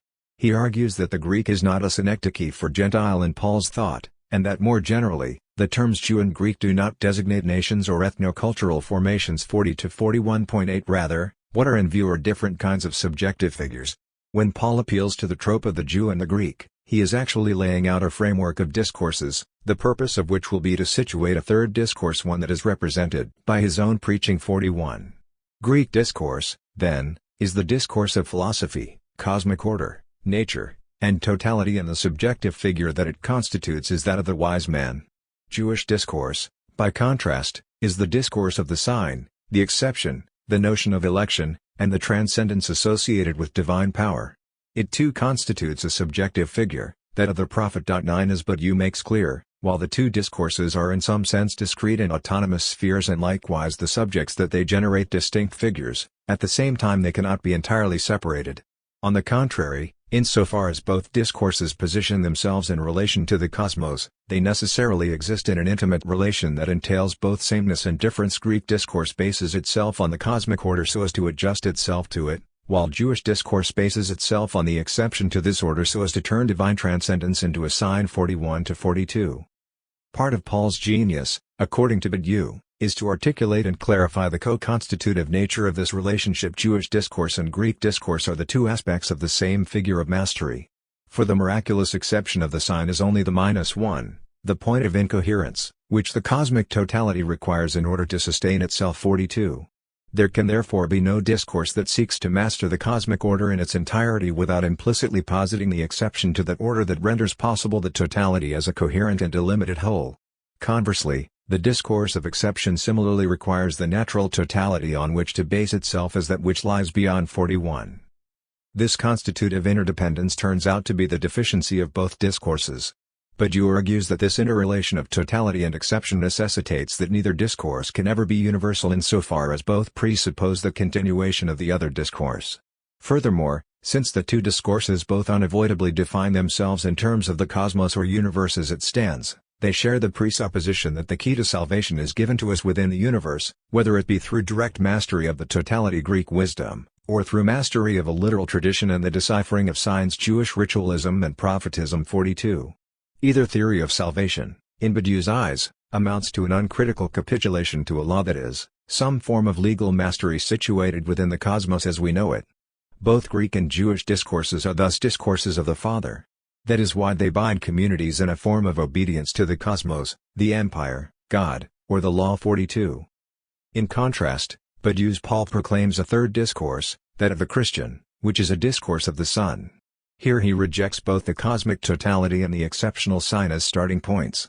Instead, Paul begins from a site of radical rupture that Badiou terms the event in this case, the resurrection of Christ. 10 According to this argument, one must proceed from the event as such, which is a cosmic and illegal, refusing integration into any totality and signaling nothing. But proceeding from the event delivers no law, no form of mastery, be it that of the wise man or the prophet. Only that which will present itself as a discourse of the Son has the potential to be universal, detached from every particularism. 42. At stake here for Badiou is the form of a discourse whereby one might proclaim a truth procedure born out of an absolutely new and singular event, one that generates a universal subject subtracted from all identitarian attributes and differences. 11. And for Paul, on Badiou's reading, this possibility of a universal subject categorically depends on the newness of the situation brought about by the evental rupture. But such a radical break cannot be articulated in the terms of legality, knowledge, and power available through the Greek and Jewish discourses. Rather, it can only be articulated by means of a new third discourse, one that is necessarily positioned in relation to the two previous discourses that have come before. This is the Christian discourse, and it is, for Badiou's Paul, absolutely new, faithfully demonstrating its filial character by setting forth a third figure, halfway between the paternal Jewish and Greek discourses. 43. How does this third figure, avatar of the universal subject, come to be? According to Badiou, this attempt can only be accomplished through a sort of decline of the figure of the master. And since there are two figures of the master, the one that legitimates itself on the basis of the cosmos, the master in wisdom, the Greek master, and the one that legitimates itself according to the power of exception, the master of the letter and of signs, the Jewish master, Paul will be neither a prophet nor a philosopher. Accordingly, the triangulation he proposes is prophet, philosopher, apostle. 43-44. Here Badiou is adamant that an apostle need not be an empirical witness to the event in the sense of being a historical participant in the circumstances surrounding the life, death, and putative resurrection of Jesus of Nazareth, and he cites Paul's credentials in this regard. Stepping even further away from grounding any sort of authority in empiricism, he goes on to claim that the event itself, that is, the resurrection, is not strictly historical, in the sense of being falsifiable or subjective to demonstrative proof. Rather, it is pure event, opening of an epoch, transformation of the relations between the possible and the impossible. In contrast to the fact, the event is measurable only in accordance with the universal multiplicity whose possibility it prescribes. It is in this sense that it is grace, and not history. 45. The apostle, then, is the one who identifies this possibility that emerges out of the event and whose discourse is characterized by pure fidelity to that possibility. 45. Accordingly, this stance of pure fidelity demands a radically new relation to knowledge in both its Greek and Jewish forms on the part of the new subjective figure, the Apostle and, by extension, the Pauline Christian. So Badiou argues, the Apostle, who declares an unheard-of possibility, one dependent on an eventual grace, properly speaking knows nothing. 45. He supports this claim by appeal to Paul's apparent dismissal of knowledge as for knowledge, it will come to an end, NRSV in 1 Corinthians 13:8. As Badiou develops this argument, the central Pauline passage that he turns to is the second half of 1 Corinthians 1, reproduced at length in his text, though here I cite only the most relevant portions. For Christ did not send me to baptize but to proclaim the gospel, and not with eloquent wisdom, so that the cross of Christ might not be emptied of its power, for Jews demand signs and Greeks desire wisdom, but we proclaim Christ crucified, a stumbling block to Jews and foolishness to Gentiles, but to those who are the called, both Jews and Greeks, Christ the power of God and the wisdom of God. God chose what is foolish in the world to shame the wise. God chose what is weak in the world to shame the strong. God chose what is low and despised in the world, things that are not, to reduce to nothing things that are, so that no one might boast in the presence of God. 1 Cor 1:17, 22-24, 27-29, NRSV. Here Badiou maintains that the event functions phenomenologically like a point of the reel, point de rail, that puts language into deadlock. This deadlock is follymoria for Greek discourse, which is a discourse of reason, and it is a scandalon for Jewish discourse, which insists on a sign of divine power. 46. But this linguistic deadlock proves ultimately to be generative, giving rise to both the third discourse and its associated form of new subjectivity. Indeed, the deadlock allows the event to find a place in language through the emergence of the third discourse, the third thereby overcoming what would otherwise be an insurmountable impasse in the terms of the other two discourses. Badiou's Paul is thus the anaphilosopher par excellence, one whose stance of radical fidelity to the event engenders a new language or discursive structure wherein folly, scandal, and weakness supplant knowing reason, order, and power, and wherein non-being is the only legitimizable affirmation of being. 47.11 Accordingly, Badiou maintains that the most radical statement in the 1 Corinthians passage is 1:28. God chose what is low and despised in the world, things that are not, to reduce to nothing things that are. NRSV. Through this nullifying action, the Christ event causes non-beings rather than beings to arise, and it furthermore brings about the abolition of what all previous discourses, i.e., Greek and Jewish, held as existing, or being. 47. Constituted, then, by this operation of ontological subversion, the Pauline subject embodies for Badiou the ideal of the militant mobilizing a universal singularity both against the prevailing abstractions, and against communitarian or particularist protest. 47.14. Accordingly, both Greek and Jewish discourses and subjectivities are radically undercut by this third discourse, the militant discourse of weakness, that founds the singularity of the Christian, subject. 53. The fourth discourse, mysticism. Yet this tripartite formulation of the theory of discourses is not complete. As Badiou repeatedly notes, there is and indeed must be a fourth discourse, which he characterizes as the discourse of mysticism or the miracle. 41.51. However, this fourth discourse never occupies center stage in Badiou's analysis. Rather, it is presented as the limit or margin of the third Christian discourse, a site of temptation that the third discourse must always reject in order to preserve its fidelity to the apostolic declaration of the event. So Badiou adamantly maintains, Christian discourse must, unwaveringly, refuse to be the discourse of miracle, so as to be the discourse of the conviction that bears a weakness within itself. 51. Badiou reinforces the marginality of this fourth discourse by introducing his extended discussion of it in the form of a side comment, one that he marks rhetorically as a movement away from the main line of argument. Let us note in passing, no tonzo passage, that Paul delineates, as if in shadowy outline, a fourth possible discourse, besides the Greek wisdom, the Jew signs, and the Christian eventual declaration. 51, emphasis added. The elaboration of this fourth, shadowy discourse is as follows. This discourse, which Pascal tries to bring into the light of classical reason, would be that of the miracle, and Paul gives it a name: subjective discourse of glorification. It is the discourse of the ineffable, the discourse of non-discourse. It is the subject of silent and mystical intimacy, intimité mystique et silencieuse, inhabited by things that cannot be told or read or remita. which would be better translated as unutterable utterances dire indisibles, only experienced by the subject who has been visited by miracle. 51. In the analysis leading up to this passage, Badiou has been at pains to contrast Pascal to Paul, arguing for a genuine Pauline radicalism from which Pascal recoils in his own misreading of Paul 47-51.12 here. Then, Pascal is associated to his detriment with this discourse of silent and mystical intimacy that must necessarily be limited only to the subject who experiences the miracle. Paul, however, understands that the authentic declaration needs to be safeguarded from contamination by this fourth position. It is kept off to one side, and unlike Pascal, Paul is convinced that Christian discourse has nothing to gain by using it to glorify itself. In this way, Badiou is able to argue that Paul displays a greater rationality than Pascal, insofar as he refuses to justify or ground his discourse in an appeal to the mystical 52. The conclusion Badiou comes to is that the fourth discourse, while necessary for the limit function it performs, must nonetheless remain bracketed in silence. It cannot be allowed to influence, impinge on, or otherwise unsettle the clarion call of the apostolic announcement or, by extension, the militant subject that the announcement calls into being for Paul. The fourth discourse will remain a mute supplement, un supplément way, enclosing the other's share in the subject. He refuses to let addressed discourse, which is that of the declaration of faith, justify itself through an unaddressed discourse, whose substance consists in unutterable utterances 52. Thus the fourth discourse marks the boundary of the third, but its unutterable substance must not, and on Badiou's view does not attenuate that boundary in any way that might trouble the stability of the valorized third discourse. Rather, for Paul, the ethics of discourse consists in never suturing the third discourse the public declaration of the Christ event to the fourth the glorification of the subject personally visited by miracle 52-53.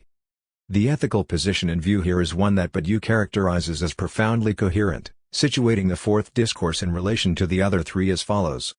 Supposing I invoke as Pascal does the fourth discourse joy, tears of joy, and hence the private, unutterable utterances, in order to justify the third that of Christian faith, I relapse inevitably into the second discourse, that of the sign, the Jewish discourse, by granting to the fourth discourse mysticism no more than a marginal and inactive position. Paul keeps the radical novelty of the Christian declaration from relapsing into the logic of signs and proofs. 53.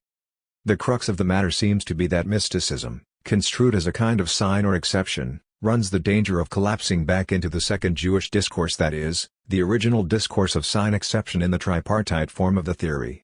In making this connection, Badiou betrays a disturbingly anti-Jewish orientation, one that appears not only here but throughout his theory of Pauline discourses. 13 The immediate result is that he must protect his favored third discourse on two opposite but nonetheless related fronts, that of Jewish discourse and mystical discourse. 64.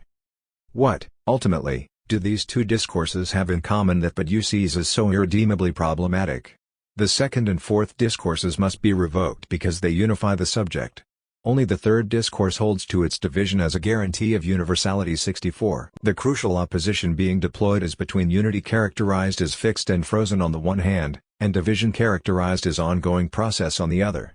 Badiou calls for the rejection of the second and fourth discourses because they both supposedly produce subjective stasis. By contrast, the event is able to constitute a universal subject only because, irrespective of the particularity of persons, it ceaselessly redivides the two paths, distributing the not, but, which, through an endless process, sets aside the law the better to enter into grace. 64. Thus Badiou maintains that the subject of the new epoch is a not, but 63. Here he correlates the not in question with the negation of all subjective particularities, and the but with the always ongoing task that the new subjects called forth by the event take up. 64. The result of this emphasis on continual process is that the universal subject must be construed as a becoming rather than a state. 63. As will be clear from the passages just cited, Badiou attempts to ground this polemic against unity, fixity, and stasis in the Pauline text by alluding to Romans 6:14b, since you are not under law but under grace. NRSV, emphasis added. Playing off the scriptural text, he construes the event as at once the suspension of the path of the flesh through a problematic not, and the affirmation of the path of the Spirit through a but of exception. 63. Note, however, an important shift throughout the analysis of Greek and Jewish discourses. Badiou has associated this term exception with the deficient Jewish sphere, figuring it as the necessary -1 in relation to the Greek cosmic totality. But now, by contrast, he uses the term in a decidedly positive sense. Christian grace is affirmed as the side of exception, brought forth through a radical fidelity to the event, Meanwhile, whatever exceptional purchase the mystical might have is repudiated, a disavowal made possible by an implicit metonymic chain that links it to the sign, and by extension to the Jewish discourse, and then finally, to the abrogated law. The result is a uniform dismissal throughout St. Paul of the relevance of the mystical discourse for any theory of the Pauline subject. Some acknowledgement of the fourth term is needed to mark the necessary limit of the third, but the boundary between the two is a firm and stable one, brooking no possibility of ambiguity or ambivalence. Yet Badiou's insistence on this point requires interrogation. As Eleanor Kaufman insightfully points out, this refusal of the fourth term is consistent within the context of the book on Paul, but it is strikingly at odds with the larger corpus of Badiou's oeuvre, which is systematically organized around the four-part breakdown of what Badiou terms generic procedures into the domains of politics, art, science, and love. 14. Given then this penchant for four-part schemas in Badiou's work as a whole, why the consistent repudiation of the fourth discourse in St. Paul? 15. Furthermore, must mysticism necessarily be construed? Indeed, can it ever be construed so simply as that which unifies the subject around a private, unutterable experience? Might Badiou's mystical discourse itself continue to function, even in light of the event, as a necessary site of exception, one that serves, despite Badiou's protests, to trouble the third discourse's claim to be truly universal? And finally, what is the place of sexual difference in relation to this bracketing dismissal of the mystical in Badiou's theory of the Pauline subject? Paul, Lacan, and the fourth discourse. Badiou's Paul-Lacan analogy. My starting point for an exploration of these questions is an intriguing aside that Badiou makes at the outset of Theory of Discourses, one that draws an explicit analogy between Paul and one of Badiou's own avowed intellectual masters, the French psychoanalyst Jacques Lacan. Like Lacan, who considers analytical discourse only in order to inscribe it within a mobile scheme wherein it is connected to the discourses of the master, the hysteric, and the university, Paul institutes Christian discourse only by distinguishing its operations from those of Jewish discourse and Greek discourse. And the analogy is all the more striking in that, as we shall see, Paul accomplishes his objective only by defining a fourth discourse, which could be called mystical, as the margin for his own. As if every schema of discourses had to configure a quadrangle. But is it not Hegel who illuminates this point when, at the end of his Logic, he shows that the absolute knowledge of a ternary dialectic requires a fourth term? 41. As Badiou rightly asserts, then, the analogy between Paul and Lacan is striking and, I would argue, in more ways than he acknowledges or perhaps realizes. Lacan lays out his theory of discourses in Seminar 17, L'Envers de la Psychanalyse, 1969–1970, commonly translated in English as The Other Side of Psychoanalysis. 16 As noted in the citation above, Lacan's discourses are four in number: the discourse of the master, the hysteric, the analyst, and the university. This is not the place to attempt an analysis of the quasi-mathematical terms mathems that Lacan uses to represent these four discourses, or their complex and contested function within Lacanian theory. Rather, what is important for my argument is to highlight the points of correspondence on which Badiou's analogy hinges, as well as the points of difference upon which the comparison between Pauline and Lacanian discourses founders. For Badiou, the focal point of the analogy between Paul and Lacan is the number 4. Both thinkers proffer a schema of discourses based on a necessarily quadrilateral model, and here Badiou appeals to the authority of Hegel insofar as the philosopher maintains that any absolute knowledge of a tripartite dialectical structure demands some sort of fourth term. The analogy extends further, however. Not only must Paul and Lacan articulate their theories of discourses according to a fourfold schema, but they also both do so in order to valorize the third term, the discourses of the Christian and the analyst, respectively. Beyond these points of structural commonality, however, the analogy starts to break down. That is to say, the Pauline discourses of the Greek, the Jewish, and the mystical do not map obviously or cleanly onto the remaining three Lacanian discourses. In Lacan's model, the relation of the four discourses plays out in a fixed and highly specific way. All the discourses are composed of the same four terms, and these terms always occur in the same order. The only formal difference, then, between the discourses of master, hysteric, analyst, and university is to be found in the relative functions that each term or mathem serves in each particular discourse. 17 Thus Jean-Laurent Schroeder notes two important points. First, each discourse necessarily proceeds from an earlier discourse, and creates a succeeding discourse. Each needs the other three, there can be no isolated discourse. Second, the circle of discourse threatens to be vicious. A means must be found to stop temporarily the vertiginous spinning. Creating these means is one of the goals of the analyst's discourse. 18. By contrast, In Badiou's Pauline schema, the radical singularity of the event as it defines and engenders the Christian discourse blocks any possibility of this sort of circularity or interdependent spinning between the four discourses. Rather, as we have seen, the first and second discourses form an unavoidably interdependent system that of totality and its necessary exception. The third discourse is that which violently interrupts the system, generating a rupture that refuses the terms of either the first or second discourses. No real distinguishes the first two discourses any longer, and their distinction collapses into rhetoric. 57. It thereby opens up the possibility of a universal through its cosmic, illegal, nullifying operation. In a word, its weakness. Power is fulfilled in weakness itself. Paul firmly holds to the militant discourse of weakness, 52-53.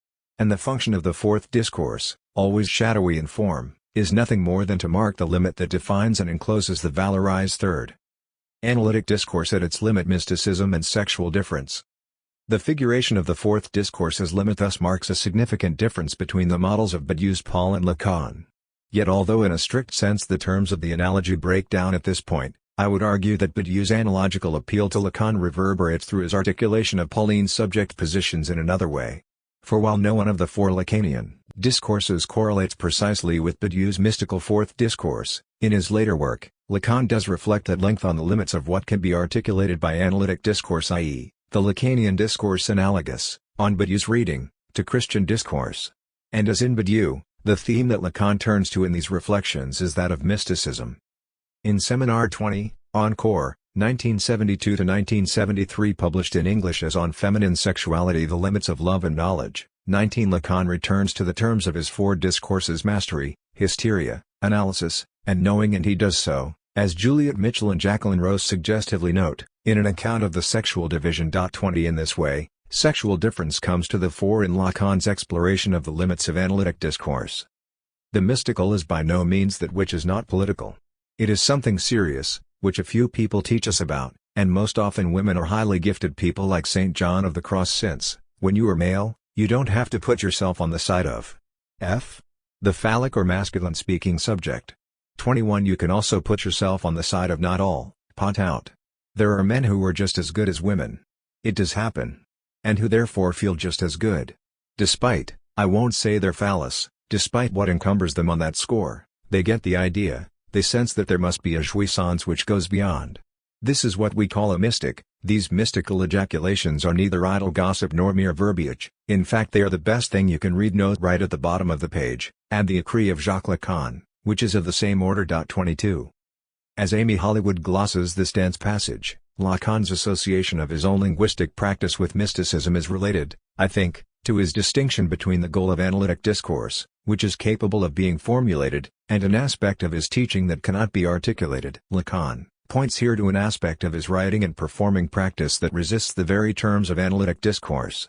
23. And this inarticulable remainder, this limit or excess of analytic discourse marked by the mystical, is structurally aligned, as we will see, with the difference of the feminine. How then does Lacan understand this interrelation of the feminine and the mystical? The contrast in the above citation between the side of the masculine speaking subject and the side of the not all refers to Seminar 20's schematization of sexually differentiated subject positions within the order of language, the symbolic in Lacanian terms. As Rose explains, for Lacan, men and women are only ever in language, all speaking beings must line themselves up on one side or the other of this division, but anyone can cross over and inscribe themselves on the opposite side from that to which they are anatomically destined. 24. Thus one's gendered position as a subject within language does not depend directly on one's body or genitalia, indicating not that anatomical difference is sexual difference, the one is strictly deducible from the other, but that anatomical difference comes to figure sexual difference, that is, it becomes the sole representative of what that difference is allowed to be. 25. The conflation performed in this scenario, though seemingly intractable within the current terms of the symbolic as we know it, is, in fact, of the order of fantasy and therefore ultimately contingent. 26. Turning specifically to the feminine speaking side of this divide, the side of the woman, Lacan notoriously maintains, the woman can only be written with the cross through the. There is no such thing as the woman, il n'y a pas la femme, where the definite article stands for the universal, l'universal, of her essence, she is not all. 27. While feminists have critiqued this problematic claim from multiple angles, it remains possible to read Lacan here as undercutting the phallic claims to mastery associated with the symbolic and the side of the masculine speaking subject, i.e., as exposing the fantasy whereby the masculine or phallic subject constructs the category woman as an illusory guarantee, the exception that supposedly secures his own claim to universal status and, with it, the stability of the other, God, and even meaning itself. But the other outre is not stable, and Lacan represents this schematically through the symbol of the cross through letter AA, a figure characterized by rows as, standing, against this knowledge, i.e., masculine phallic claims to knowledge, as the place of division where meaning falters, where it slips and shifts. It is the place of signifiance, Lacan's term for this very movement in language against, or away from, the positions of coherence which language simultaneously constructs. 28. And it is at this place of signifiance that we find the position of woman as not all, the site not of phallic mastery, but of what in the passage above Lacan calls a jouissance which goes beyond and elsewhere feminine jouissance, a jouissance of the body, or a jouissance beyond the phallus. 29. This appeal to a mystical ecstasy that goes beyond the terms of phallic signification points to a kind of necessary excess that cannot be contained within the terms of analytic discourse, thereby marking its discursive limits. As Hollywood underscores, throughout Seminar 20, Lacan insists on the inadequacy of analytic discourse in the face of feminine jouissance, and the woman, always herself double, relates to this doubled place, i.e., of signifiance, that both enables signification and resists it. 30. Furthermore, as she goes on to show, according to Lacan, the split subject desires another through which it might become whole, and it conflates that desire with the very operation of language through which subjects are constituted as split and other than themselves. Mysticism and psychoanalysis are allied discourses that attempt to speak that desire and strive incessantly after an absolute other through whom it might be fulfilled. Yet this unstinting quest for the absolute exposes the subject's own lack in the always absent and unattainable other through which it is brought into existence. The pretensions of psychoanalysis to scientific status are both an ineluctable movement toward oneness and fixed meaning and an evasion of the real. 31. For Lacan, then, mysticism and analytic discourse work together in a fraught alliance in which analytic discourse aims at meaning, and yet in exposing its own limits is marked by the side of the mystical and the destabilizing emergence of feminine jouissance. What analytic discourse brings out is precisely the idea that this meaning is mere semblance. 32. Where does this leave Lacan's woman, the feminine speaking subject, with respect to both the pretensions of the phallic subject and the complex interrelation between analytic discourse and mystical jouissance? On the one hand, man believes he creates woman. In reality, he puts her to work the work of the one. 33. But this appropriative masculinist fantasy can never be entirely stable or coherent. For on the other hand, as Hollywood argues, both psychoanalysis and mysticism work to expose the phantasmatic quality of all appeals to unity and wholeness. Psychoanalytic and mystical practices, the real emerges, the mystery of the speaking body, the mystery of the unconscious. 34. The result, she concludes, is that while Lacan undeniably fails to follow through on the full implications and thus the potential political promise of his own project, he nonetheless gives an account of the aims of psychoanalysis that demands it be feminist in its subversion of the fantasy of masculine plenitude. 35.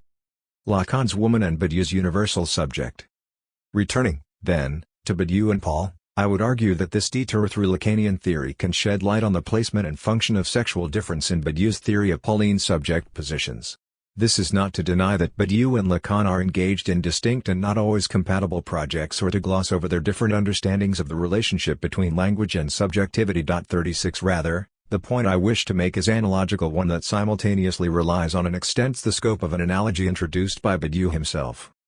More specifically, I want to argue that Badiou's analogy between Paul and Lacan has implications that go beyond a common framework of four discourses in which the third is valorized. 37 Indeed, as we have seen, both thinkers situate the mystical at the limits of their favored discourse. 38 But whereas Badiou then dismisses the relevance of mysticism so as to protect his third discourse from its encroachment, Lacan aligns mysticism with femininity as the necessary remainder or excess that unsettles the favored discourse's pretensions to mastery and stable meaning. Thus Lacan does not shy away from exploring the way in which the feminine subject position of not all proves necessary to the project of guaranteeing, albeit in a phantasmatic way, the phallic subject's claim to universality or mastery, while simultaneously undercutting that claim through a mystical jouissance that offers some sort of alternate relation to the real. and this exploration on Lacan's part, I contend, may help to illuminate a dynamic that is also implicitly operative though never acknowledged in the relationship between the mystical and the universal in Badiou's reading of Paul. In light of Lacan's analysis in Seminar 20, then, we can begin to see more clearly something of what is at stake in the necessity of Badiou's fourth mystical discourse as a mute supplement 52.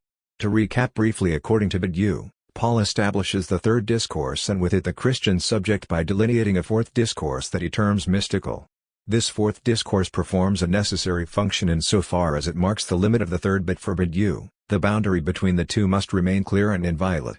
Consequently, the mystical discourse can never justify or uphold, nor conversely, can it undercut or destabilize the putative universality of the third discourse. The fourth discourse, miraculous, or mystical, must remain unaddressed, which is to say that it cannot enter into the realm of preaching, for Paul will not permit the Christian declaration to justify itself through the ineffable. He will not allow the Christian subject to base his speech on the unutterable 52. From Badiou's point of view, this necessary exclusion of the mystical, which is linked to the exclusion of particularity, stasis, sign, and law, works to yield the structural possibility of a universal subject. Furthermore, he argues, this universal subject can bear no necessary relation to sexual difference. Rather, Badiou insists, sexual difference is, as Galatians 3:28 attests, one of those incidental differences that must carry the universal that happens to them, like a grace 106. Here Badiou's Paul envisions the necessity of traversing and testifying to the difference between the sexes in order for it to become indifferent in the universality of the declaration 105.39. Sexual difference itself may persist, but Badiou attempts to put its subjective significance under erasure, insofar as this difference is subsumed within a universalizing truth procedure activated by the radical singularity of the event. 40 Thus he would have us accept that the operations of such a procedure render sexual difference effectively invisible in the constitution of the universal Pauline subject, a subject situated between Greek and Jewish discourses on the one side and the necessary limit of the mystical discourse on the other. And yet, I want to argue that this move is not successful either as a reading of the Pauline text to be discussed in more detail below or, perhaps more importantly, on grounds internal to Badiou's own argument. Indeed, Lacan's theory of subjectivity, mysticism, and sexual difference is helpful here for the way in which it foregrounds that the invisibility and indifference claimed by Badiou for his rendition of difference, positioned as it is within a system deeply indebted to Lacan's own thought, can never be absolute. As for specifically sexual difference, when we read Badiou's universal Pauline subject in light of Lacan's insight that the phallic pretension to a universal subjectivity both requires and is undercut by the subjective figure of the woman, is not all a reading that Badiou himself tacitly invites through his analogy between Paul and Lacan, it becomes clear that this universal subject finds himself mired in the very dilemma Lacan outlines. That is to say, Badiou never explicitly genders his mystical subject, because his reading of Paul attempts to relegate sexual difference to being simply one more difference to be traversed by the universal. But his universal subject nonetheless requires the ongoing persistence of the Lacanian woman, figured in her specifically Badiouan form as the always disavowed subject of mystical discourse. Indeed, Badiou shows his hand explicitly on this score when he lapses into androcentric and arguably sexist language of passivity to characterize and then shut down the fourth discourse, an active position. Ravishment by the unutterable, 53, 54. Here passivity may suggest feminization, figured as a threat to the inseminating power of the event. A suggestive warning toward the end of the book further illuminates the deeply gendered, or, more precisely, phallic and vaginal connotations that attend this theory of discourses in its quaternary form. With a rhetorical flourish telling in its choice of metaphors, Badiou advises of the urgent need to protect the subject of a truth that is, the universal subject called forth by the proclamation of the third discourse from the enclosure, cloture, of that mystical fourth discourse of illumination, which Paul does not want to see monopolizing and sterilize, the event 98-99, emphasis added. Here masculinity has become as much of a problem for Badiou as femininity, if not more so, insofar as he defends the third discourse in masculinist terms, while at the same time denying any necessary alignment between masculinity and the subject that the third discourse produces. Consequently, sexual difference, both femininity and masculinity, proves to be not so invisible or indifferent to Badiou's theory of Pauline discourses as he would have us believe.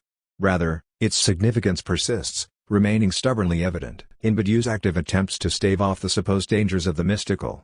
For in spite of his implicit claims to the contrary, the feminine tenaciously materializes in the figure of the mystical, ravished subject. Figured by Badiou in terms of a mute supplement, this mystical subject nonetheless still speaks, insofar as she makes more clearly visible the vexed and problematic masculinism that attends the third discourse's putatively universal subject. Thus Badiou must rhetorically disown the latter subject's phallic potency in order to claim the weakness that opens up potential for the universal, even as he must simultaneously protect that potency from the fourth discourse's sterilizing power. And as such, the mystical woman's necessity to a necessary disavowal within Badiou's project works to undercut the very stability and coherence of the universal that as Paul so passionately proclaims. Sexual difference, Christ, and Adam. Yet what relevance does the shaky ground on which Badiou stands here have to the broader theme of my analysis in this book, the treatment of Paul's Adam-Christ typology and its relation to questions of sexual difference and embodiment in contemporary philosophical interpretations of the apostle such as Badiou's? In light of his emphasis on the radical newness of the event as a kind of absolute rupture, Badiou takes a page from Breton and ignores the Pauline emphasis on the web of relationships, i.e., difference and sameness. Instead, he cites 1 Corinthians 15:22 to place the primary emphasis on contrast in this case between death and life, for as all die in Adam, so all will be made alive in Christ. NRSV.41. The bottom line here, according to Badiou, is that death, which is the thought of equals according to the flesh, cannot be constitutive of the Christ event. Death is, moreover, an Adamic phenomenon. It was, properly speaking, invented by Adam, the first man. What constitutes an event in Christ is exclusively the resurrection. 68. Thus while Badiou does acknowledge Adam and Jesus in Pauline terms as the first Adam and the second Adam, 69, his point pushes hard in the direction of discontinuity. Death belongs to the sphere of Adam, whereas life-resurrection represents the radical intervention of Christ. Therefore, to the extent that any continuity or sameness between Adam and Christ is significant, the link is a weak one, amounting to not much more than a loosely shared humanity. Christ invents life, but can do so only insofar as he, just like the inventor of death, is a man, a thought, an existence. Christ dies in order to manifest that, in spite of his also being caught up in the human invention of death, it is from this very point indexing what humanity is capable of that he invents life. 68-69. This move on Badiou's part works to render the figure of Adam largely irrelevant for any theory of the Pauline Christian subject. Adam's only constructive role is to cement the connection between humanity and death. Thus the militant universal subject can be thought entirely in terms of the radical rupture that is the event Christ's resurrection. Adam does not really matter, and by extension, neither does Eve. 42. And yet, this reading misses the complexity of Paul's own text, as well as the interpretive problems that text generates. As I previously laid out in the introduction, Paul does not argue simply that Adam matters only insofar as he invents death. Rather, the apostle situates the human subject in paradigmatic terms defined by both Adam and Christ. Adam, who is a type of the one who is to come, Rom 5:14, NRSV, thereby generating, to return to Agamben's apt formulation, a tension that clasps together and transforms past and future, typos and antitypos, in an inseparable constellation. 43. With respect to this inseparable constellation, the spectral figure of the paradigmatic woman is not a particularly new or specifically contemporary problem for interpreters of Paul's thought. As I will discuss more fully in Chapter 4, whether figured as Eve, Mary, or simply a faceless femininity, she has haunted the attempts of the historical Christian tradition to domesticate Pauline typology in the hopes of rendering it a fully coherent and comprehensive anthropological system. And in a similar vein, the difference of the feminine also continues to haunt Badiou's theory of the Pauline subject.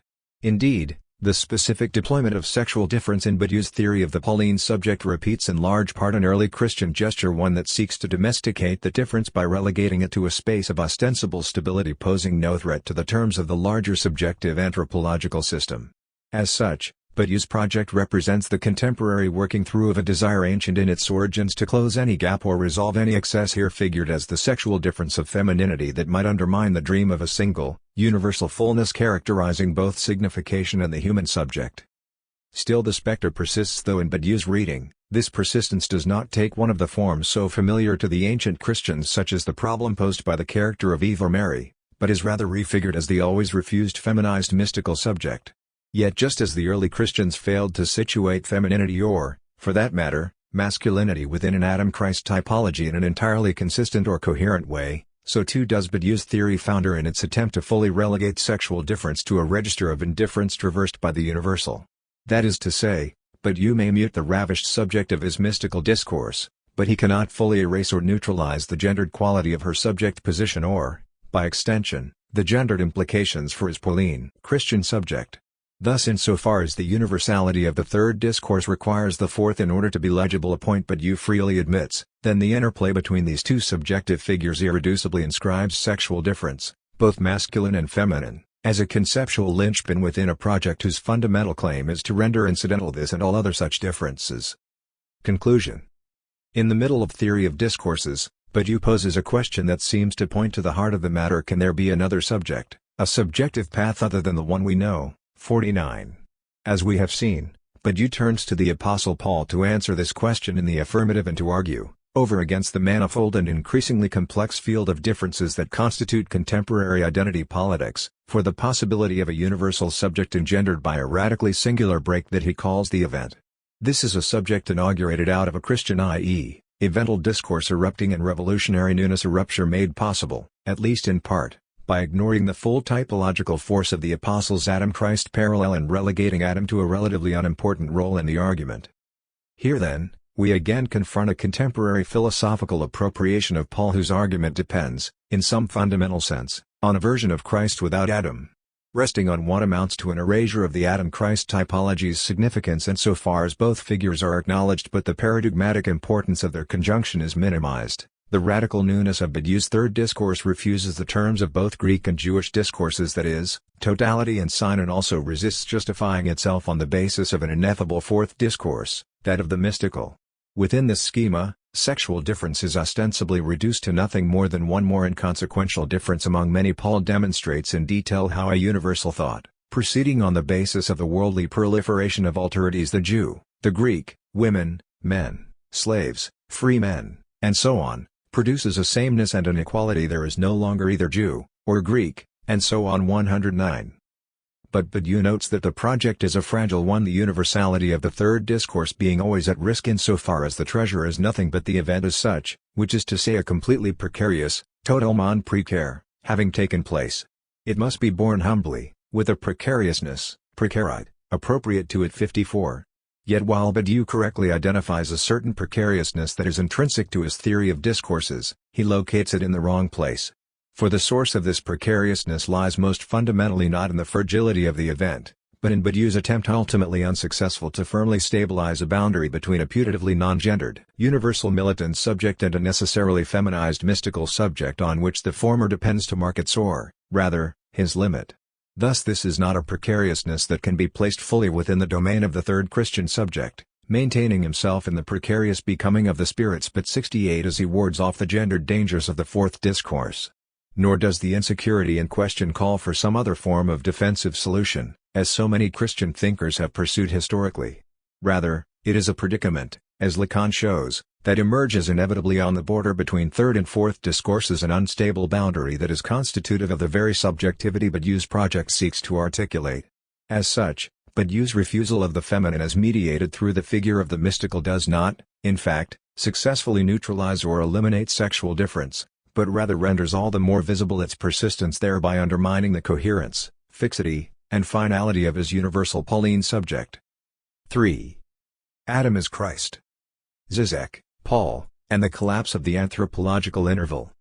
Slavoj Zizek's interaction with Paul begins as a reading of Badiou's book on the Apostle, The Politics of Truth, or, Alain. Badiou is a reader of St. Paul in the Ticklish Subject 1999.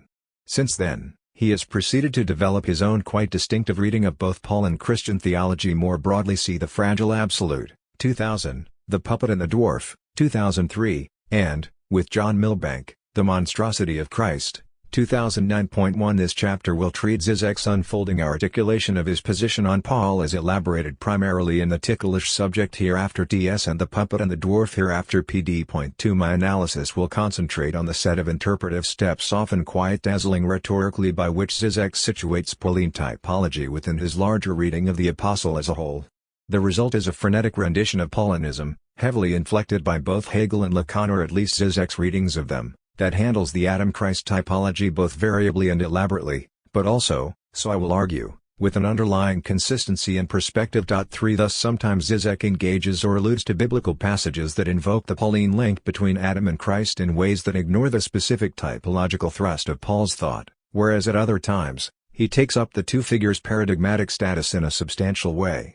What remains constant, however, is Zizek's rendering of the typology's anthropological force and, by extension, its implications for sexual difference effectively insignificant. Reading Zizek, reading Badiou, reading Paul. While Zizek finds much that is helpful in Badiou's reading of Paul, his analysis in the ticklish subject is not a slavish recycling or straightforward popularizing of the latter. It is a substantial critique of Badiou, one that proceeds by way of both Hegel and psychoanalysis. In this case, the focus of the discussion is Romans 7, and as Adam Kotsko insightfully points out, the ultimate objective in their respective readings is roughly the same. Thus it is easy to mistake Zizek as nothing more than an advocate or popularizer of Badiou's philosophy. But this is to miss the quite different ways in which each thinker gets to where he is going, as well as the degree to which Zizek reorients his reading of Pauline Christianity with respect to Hegel, Lacan, and the death drive. Zizek opens his engagement with Paul in the ticklish subject by pithily summarizing his critique of Badiou. When Badiou adamantly opposes the morbid obsession with death, when he opposes the truth event to the death drive, and so on, he is at his weakest. T.S. 168. But what is the substance of this critique and how does it work? Zizek notes, as others have, that Badiou radically dissociates death and resurrection. They are not the same, they are not even dialectically interconnected. For Badiou, Christ's death on the cross simply signals that God became man, that eternal truth is something immanent to human life, accessible to every human being. T.S. 169. As we saw in the previous chapter, one way that this dissociation plays out is in Badiou's move to downgrade Adam's importance in the Pauline typological economy. Adam is the representative of the sphere of death, whereas Christ represents life and resurrection, a relationship of stark contrast. Whatever continuity there might be between the two paradigmatic figures is anthropologically insignificant, amounting to little more than the fact that both are human. Thus humanity and death are yoked together in Adam, and Christ dies for no other reason than to manifest that shared humanity. Zizek picks up on this point explicitly. Christ's death simply signals that God became man, but his critique, at least at this stage in his thinking, pays no attention to Adam or the Pauline Adam-Christ typology. Instead, his concern is to question this radical dissociation of death and resurrection in dialectical and psychoanalytic terms. Zizek notes rightly that for Badiou, the truth event is simply a radically new beginning. It designates the violent, traumatic and contingent intrusion of another dimension not mediated by the domain of terrestrial finitude and corruption. T.S. 169. This is a stance he characterizes not unfairly as openly anti-Hegelian. The radical and absolute newness of the resurrection as event forecloses the possibility of a more philosophically robust relationship between death and life. Death is only the site where the inbreaking of the event can occur, while, to quote Zizek, what ultimately matters is only the resurrection of the dead, i.e. human mortal Christ, signaling that each human being can be redeemed and can enter the domain of eternal life, that is, participate in the truth event. T.S. 169-70. This then is a critique by Badiou not only of Hegel, but also of Lacan, insofar as on this construal, any notion of the death drive must necessarily be situated on the other side of the definitive and total break that constitutes the truth event. Onto this contrastive framework of death versus life, Badiou maps another set of contrasts: law, justice, and cosmic order versus love and divine grace. Zizek notes that this contrast correlates to the question of the universal and the particular in a way that might seem at least to some counterintuitive. Whereas law in the sense of natural law can be taken as universal, for Badiou, law is the mechanism of particularity, defining distinct communities that include some and exclude others, the fuel that drives the endlessly consuming engine of identity politics. Meanwhile, grace is construed as truly universal, that is, non-exclusive, addressing all humans independently of their race, sex, social status and so on. T.S. 170.5. Zizek characterizes this move of Badiou's as a reversal of the standard opposition, i.e., between law and grace, an assessment on Zizek's part that performs a certain flattening of the Christian theological tradition's historical complexity. But the point, presumably, is to highlight Badiou's divergence from traditional Augustinian and Calvinist theologies that link grace to divine election and thus to particularity. 2 lives, 2 deaths, and the absence of Adam. In the course of working through this aspect of Badiou's reading, with which thus far Zizek would seem to agree, he has recourse to several anthropological tropes and concepts familiar from the Pauline text. He explains that the nomenclature of life versus death in Paul does not denote a traditional Platonic dualism, but rather 2 modes of being, 2 subjective stances, also designated spirit and flesh. T.S. 168-69. The larger point is that while human beings experience and thus need to contend with biological life and death, Paul's predominant use of these terms has something else in view. The language of life and death provides the coordinates of the two fundamental existential attitudes. Here Zizek readily admits the indulgence in anachronism ts. 169. This distinction in turn leads to the further clarification that any formulation of Pauline anthropology needs to consider two discrete senses of both terms, i.e., life and death. We thus have two lives, the finite biological life and the infinite life of participating in the truth event of resurrection. Correspondingly, there are also two deaths, the biological death and death in the sense of succumbing to the way of all flesh ts. 170. Pauline life. The new mode of subjectivity made available by participation in the event is therefore to be understood with reference and in contrast to bare biological life.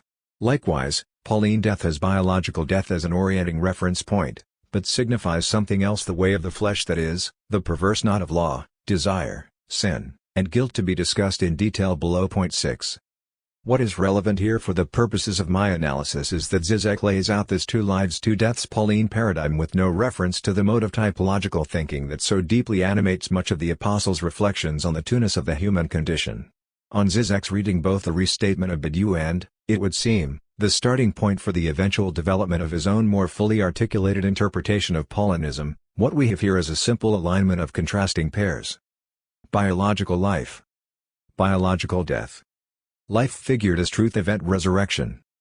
Death figured as law desire sin. Spirit. Flesh.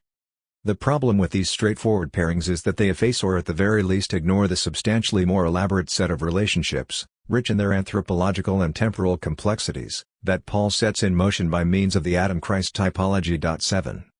Indeed, Romans 5:12-14. Therefore, just as sin came into the world through one human being, and death came through sin, and so death spread to all because all have sinned. Sin was indeed in the world before the law, but sin is not reckoned when there is no law.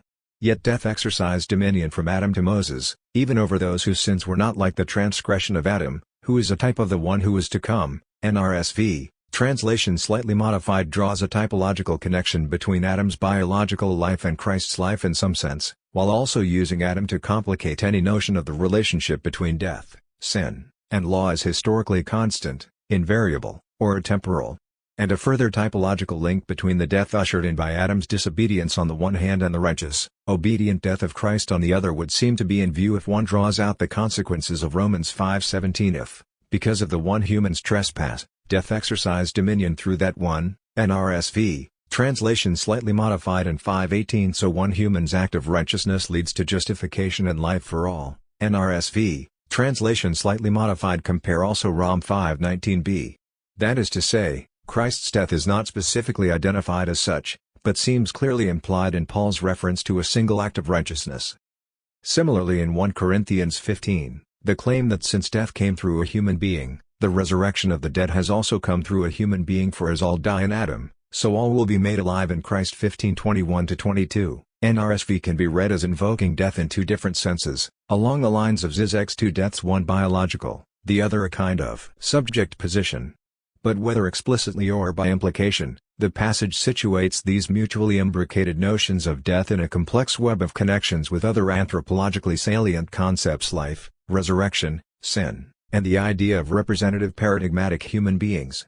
The Adam-Christ typology both opens up the temporal space and serves as the theological reference point for these suggestive if not entirely fully formed reflections on Paul's part and, as such, is hardly incidental to the anthropology being propounded. So also with the seemingly straightforward opposition of spirit and flesh. Admittedly, the pneumos arx distinction is operative in multiple places throughout Paul's writings, see especially the extended discussions in Romans 8 and Galatians 5. But the typological reflections of 1 Corinthians 15 muddy the apparent clarity of these contrasting terms as well. In 15:44-47, the second Adam, i.e., Christ, is aligned with life-giving spirit pneumazoupoion, the spiritual body soma pneumatikon, and heaven ex oranu, while the first Adam is aligned with ordinary animate life psychonzuzon, the soul-endowed body soma psychikon, and dust quikos. Thus the first term of the pneumos arx opposition is well represented and associated with Christ, the second Adam. But what then of the flesh? Following the logic of 15:39-40, flesh has some more or less unspecified affinity with the body soma. Not all flesh is alike, but there is one flesh for human beings, another for animals, another for birds, and another for fish. There are both heavenly bodies and earthly bodies, but the glory of the heavenly is one thing, and that of the earthly is another. NRSV.8 Flesh cannot inherit the kingdom of God. 1 Cor 15:50. Yet its place remains ambiguous. The problem, as Margaret Mitchell astutely explains, is that 1 Corinthians 15:35-49 reduces an anthropological triad soul, spirit, flesh to a different dyad, not flesh versus spirit but ensouled body soma psychikon versus spiritual body soma pneumaticon, a duality that, Paul prophetically promises, will only be resolved eschatologically. 9 And a further move that only amplifies the anthropological complexity or opacity of the passage, Paul adds yet another term to the mix, the neologism person of kleikoikos. The result, Mitchell concludes, is an extraordinarily insecure pivot that will nonetheless become a major building block for later Christians in their speculations on theological anthropology. 10 And while Mitchell is interested in other issues and does not develop this line of argument, I want to build on her analysis to underscore what may seem by now to be a somewhat obvious point. Paul's anthropological reduction of triad to dyad does not take place in a hermeneutical vacuum. Rather, this reduction is set within and relies upon a typological frame. The first human Adam and the resurrected Christ are the paradigmatic representatives of the soul-endowed and spiritual bodies. 1 Cor 15:44-45. Thus the Adam-Christ typology proves to be a central if perplexing mainstay of an anthropological hermeneutics, left, tantalizingly unresolved. 11.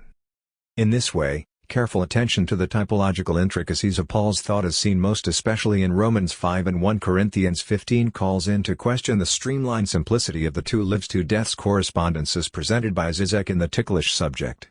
In later work, Zizek will attend to the Adam-Christ typology, and indeed it will become a crucial element in his overall vision of Paulinism, one that I will explore in detail below. But in this initial foray into Paul, Adam does not figure nor do any of Paul's typological reflections on theological anthropology, the place of the human subject poised precariously between Adam and Christ. This may be due, at least in part, to Zizek's single-minded focus in this text on reclaiming Paul for an audience he terms true Lacanian dialectical materialists.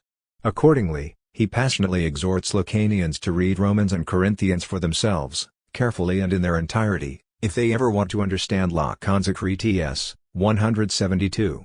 And here he quips that there does not yet exist a guidebook or commentary that will help Lacanians separate out those parts of the Pauline text that provide the deepest insight into Lacanian ethics from those that are merely theological rubbish. Ds. 173. While it is not entirely clear how Zizek evaluates such dichotomous thinking given that his exhortation is to read the complete text of the two epistles in detail, it may be that at this stage, the Adam-Christ typology amounts for him to not much more than theological rubbish, the chaff to be separated and discarded in the process of pursuing Pauline politico-philosophical wheat. In any event, his thoughts on the typology do not come up here, even though the discussion is deeply grounded in the tropes of Pauline anthropology. Rather, the argument of the ticklish subject moves from a discussion of the two lives and two deaths to the central issue around which Zizek parts ways from Badiou's reading. Zizek's critique of Badiou. Having articulated these various oppositions as they play out in Badiou's reading of Paul, Zizek clarifies his critique. Badiou treats the contrast between death and life as functionally equivalent, with a further contrast that between law and love. Here Zizek thinks that the constitution of the subject both psychoanalytically and as portrayed in the Pauline text is decidedly more complicated than can be captured by treating these oppositions as identical or fully overlapping. The text that he turns to in order to make this case is Romans 7. As Kotsko explains, one could say that for Badiou, the problem in Romans 7 is how to escape the law and thereby the death drive. This makes good sense, insofar as Badiou has identified law with death and placed both definitively and entirely on the other side of the violent break that ushers in the event. But for Zizek, the question is not that of escaping the law as such, but rather of escaping a particular relationship to the law. 12 His reading of Romans 7 is grounded by this critique. To this end, Zizek relies on an earlier psychoanalytic interpretation of the Pauline text put forward by Lacan in Seminar 7, The Ethics of Psychoanalysis, 1959-1960.13. Lacan, in an extended discussion of the thing das Ding and its relationship to the law, paraphrases Romans 7:7-11, substituting the thing for the Pauline language of hamartia. Is the law the thing? Certainly not. Yet I can only know of the thing by means of the law. In effect, I would not have had the idea to covet it if the law hadn't said thou shalt not covet it. But the thing finds a way by producing in me all kinds of covetousness thanks to the commandment, for without the law the thing is dead. But even without the law, I was once alive. But when the commandment appeared, the thing flared up, returned once again, I met my death. And for me, The commandment that was supposed to lead to life turned out to lead to death, for the thing found a way and thanks to the commandment seduced me through it I came to desire death. 14.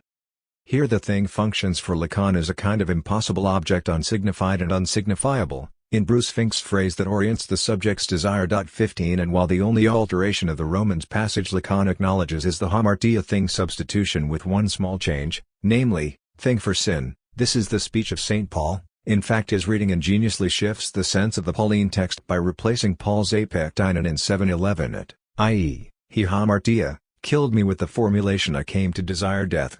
Thus Romans 7, on this reading, explicitly invokes the death drive. So Lacan summarizes the dialectical relationship between desire and the law causes our desire to flare up only in relation to the law, through which it becomes the desire for death. 16 In this way, the problem of the relationship between the law, the symbolic order, desire, and the death drive is reframed in Pauline terms. Zizek then builds on this reading to explore the questions explicitly posed by Lacan. Freud's discovery, the ethics of psychoanalysis, does it leave us clinging to that dialectic? Or might there be a way of rediscovering the relationship to Dosting somewhere beyond the law? 17 In taking up this project, however, Zizek's reading of Romans 7 returns to the traditional Pauline language of sin. As he sees it, what is at issue in the Romans passage is the problem of perversion, meant here in a very specific technical sense. The law by its act of prohibition gives rise to the desire for its own infringement, i.e., sin, and necessarily so, insofar as the transgression shores up and intensifies the force of the law qua law. For Zizek, this is the preeminent problem of Pauline theology. St. Paul's entire effort is to break out of this vicious cycle in which the prohibitive law and its transgression generate and support each other. T.S. 172. The law splits the subject, bringing muddle and confusion into the distinction between the sphere of life and that of death.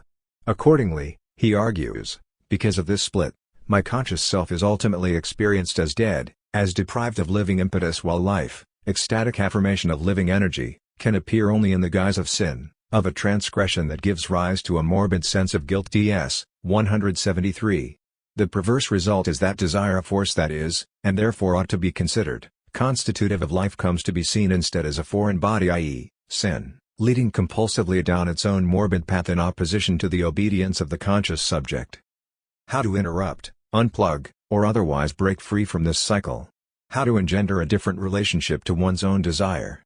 On the one hand, and this is the heart of Zizek's critique of Badiou in these pages, where Badiou goes wrong is in aligning the death drive too straightforwardly with this tortured interplay of law and desire. 18 On the other hand, Lacan provides a useful counterpoint insofar as he implicitly changes the balance between death and resurrection in favor of death. What death stands for at its most radical is not merely the passing of earthly life, but the wiping the slate clean that opens up the domain of the symbolic new beginning. T.S. 179.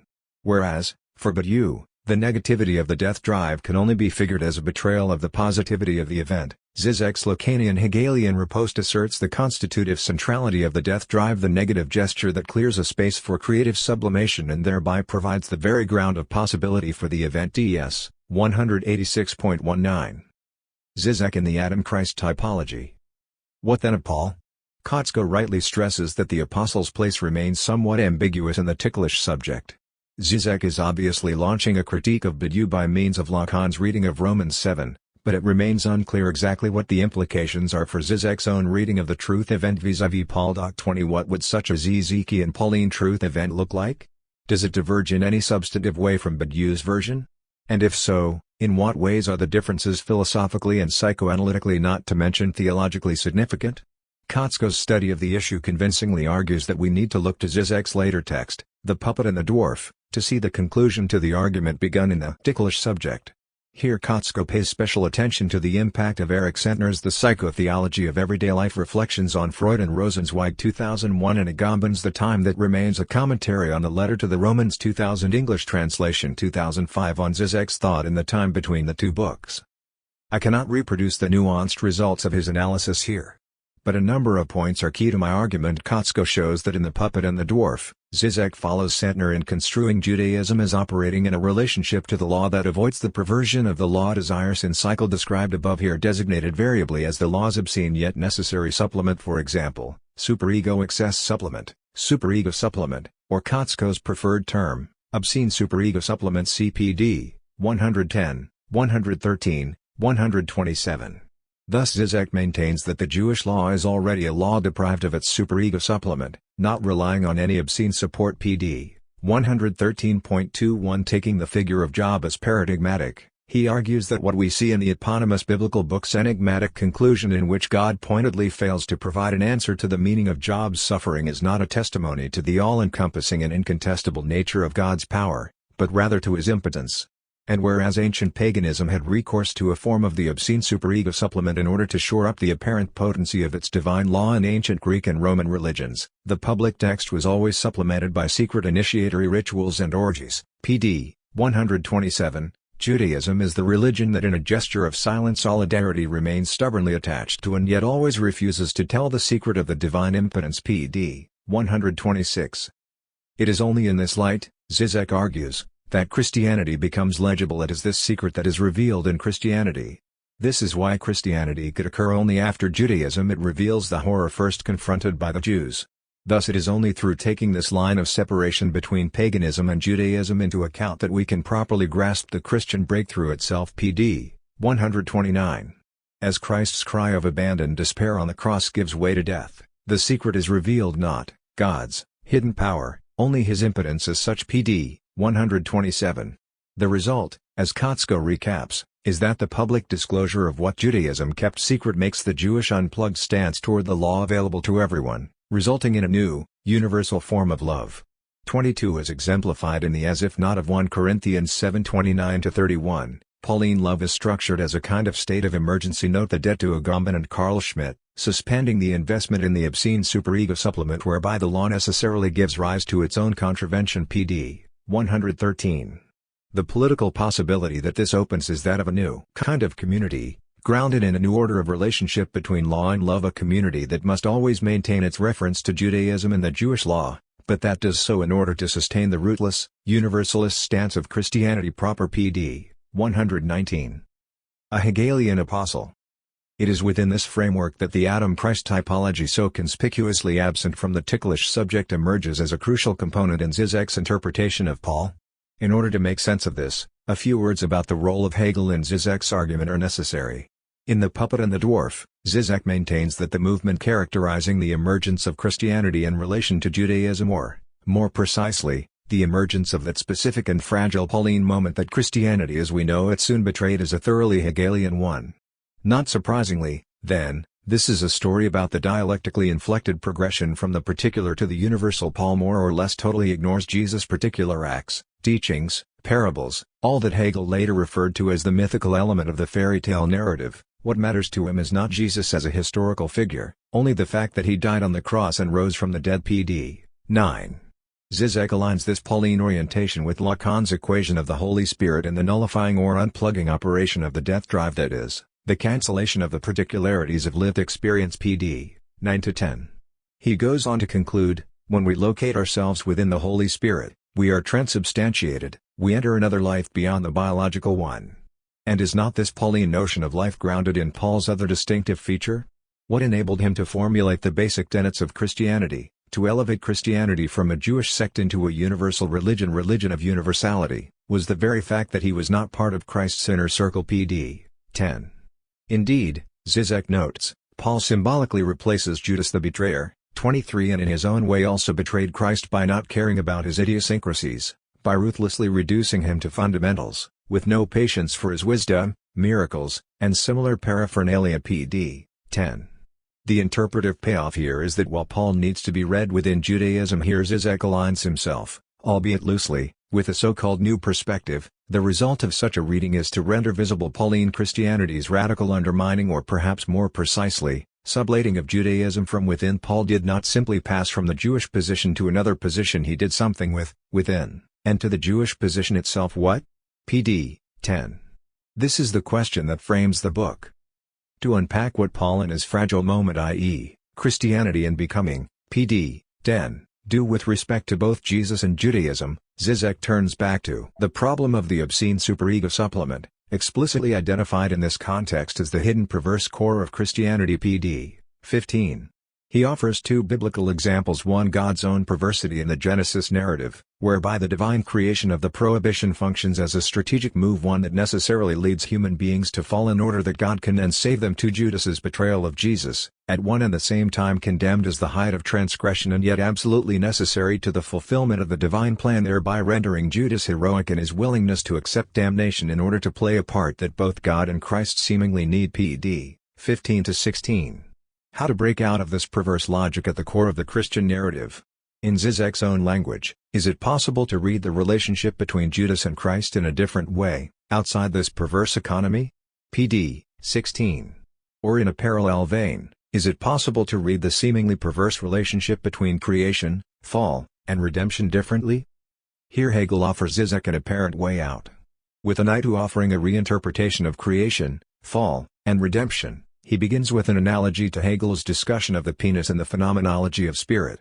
Hegel's text draws attention to the penis's simultaneous lower and higher functions, insofar as it is both the organ of urination and the organ of insemination. 24. In elucidating this discussion, Zizek, in turn, argues against a flat-footed reading that would see in the movement of sublation Aufhebung the simple negation of the penis's lower function, urination, associated with concrete picture thinking in Hegel's text, in order to attain the higher function, insemination, associated with speculative abstract consciousness. Rather, he maintains, the paradox is that the direct choice of insemination is the sure way to miss it. It is not possible to choose the true meaning directly. That is, one has to begin by making the wrong choice of urination. The true speculative meaning emerges only through repeated reading, as the after effect or byproduct of the first, wrong, reading. Pd. 83. This formulation raises a number of unresolved questions, as Amy Hollywood indicates in her trenchant critique of Zizek's analysis on this point. 25. But as the argument on the puppet and the dwarf unfolds, the takeaway point appears to be the following: the inner logic of the movement from one stage to another is not that from one extreme to the opposite extreme, and then to their higher unity the second passage is, rather, simply the radicalization of the first passage. Pd. 86. By implication then, insemination is the radicalization of urination, the higher possibility that emerges from within the terms of the lower, at once negated and preserved in that negation. Returning then to the problem of the perversity at the heart of the traditional Christian interpretation of fall and redemption, Zizek offers a rereading based on an analogous logic. Here we have the properly Hegelian matrix of development. The fall is in itself already its own self-sublation, the wound is in itself already its own healing, so that the perception that we are dealing with the fall is ultimately a misperception, an effect of our distorted perspective. Pd. 85-86.26. The problem, then, is fundamentally about misrecognition, not about humanity's metaphysical plummet into a discrete and reprehensible place or state, as the spatial metaphor of fall might seem to imply. There is no place from which we have fallen. Pd. 86. What is needed, therefore, is not a radical overcoming of the fall figured in this sense as the polar opposite of Christ's redemption, but rather a shift in one's point of view, or as Zizek puts it, our subjective position. Pd. 87. This emphasis on the importance of perspective is not a new one.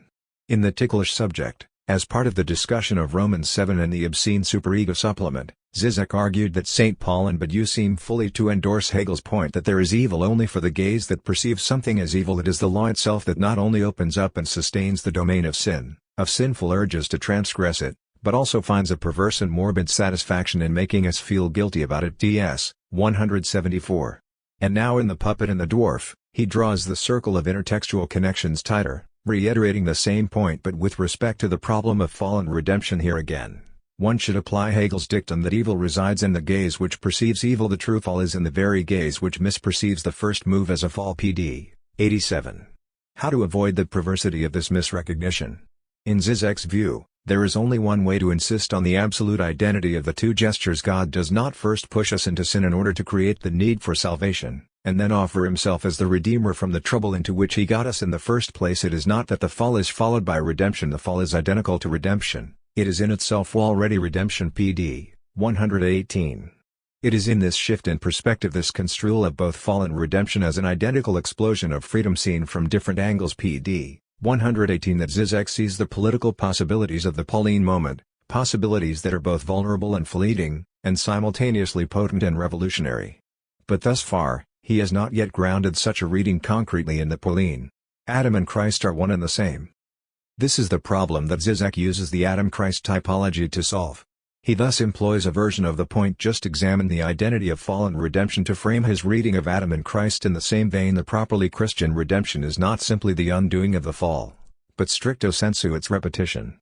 The key to St. Paul's theology is repetition. Christ as the redemptive repetition of Adam. Adam has fallen, Christ has risen again. Christ is therefore the last Adam. 1 Corinthians 15:45-49. Through Adam, as sons of Adam, we are lost, condemned to sin and suffering. Through Christ, we are redeemed. PD 81. Here I want to note a certain slippage in the movement of Zizek's argument, hinging on the different possible senses of repetition. While it is true that Paul presents Christ as the redemptive repetition of Adam, this is an exceedingly complex and in certain ways opaque undertaking.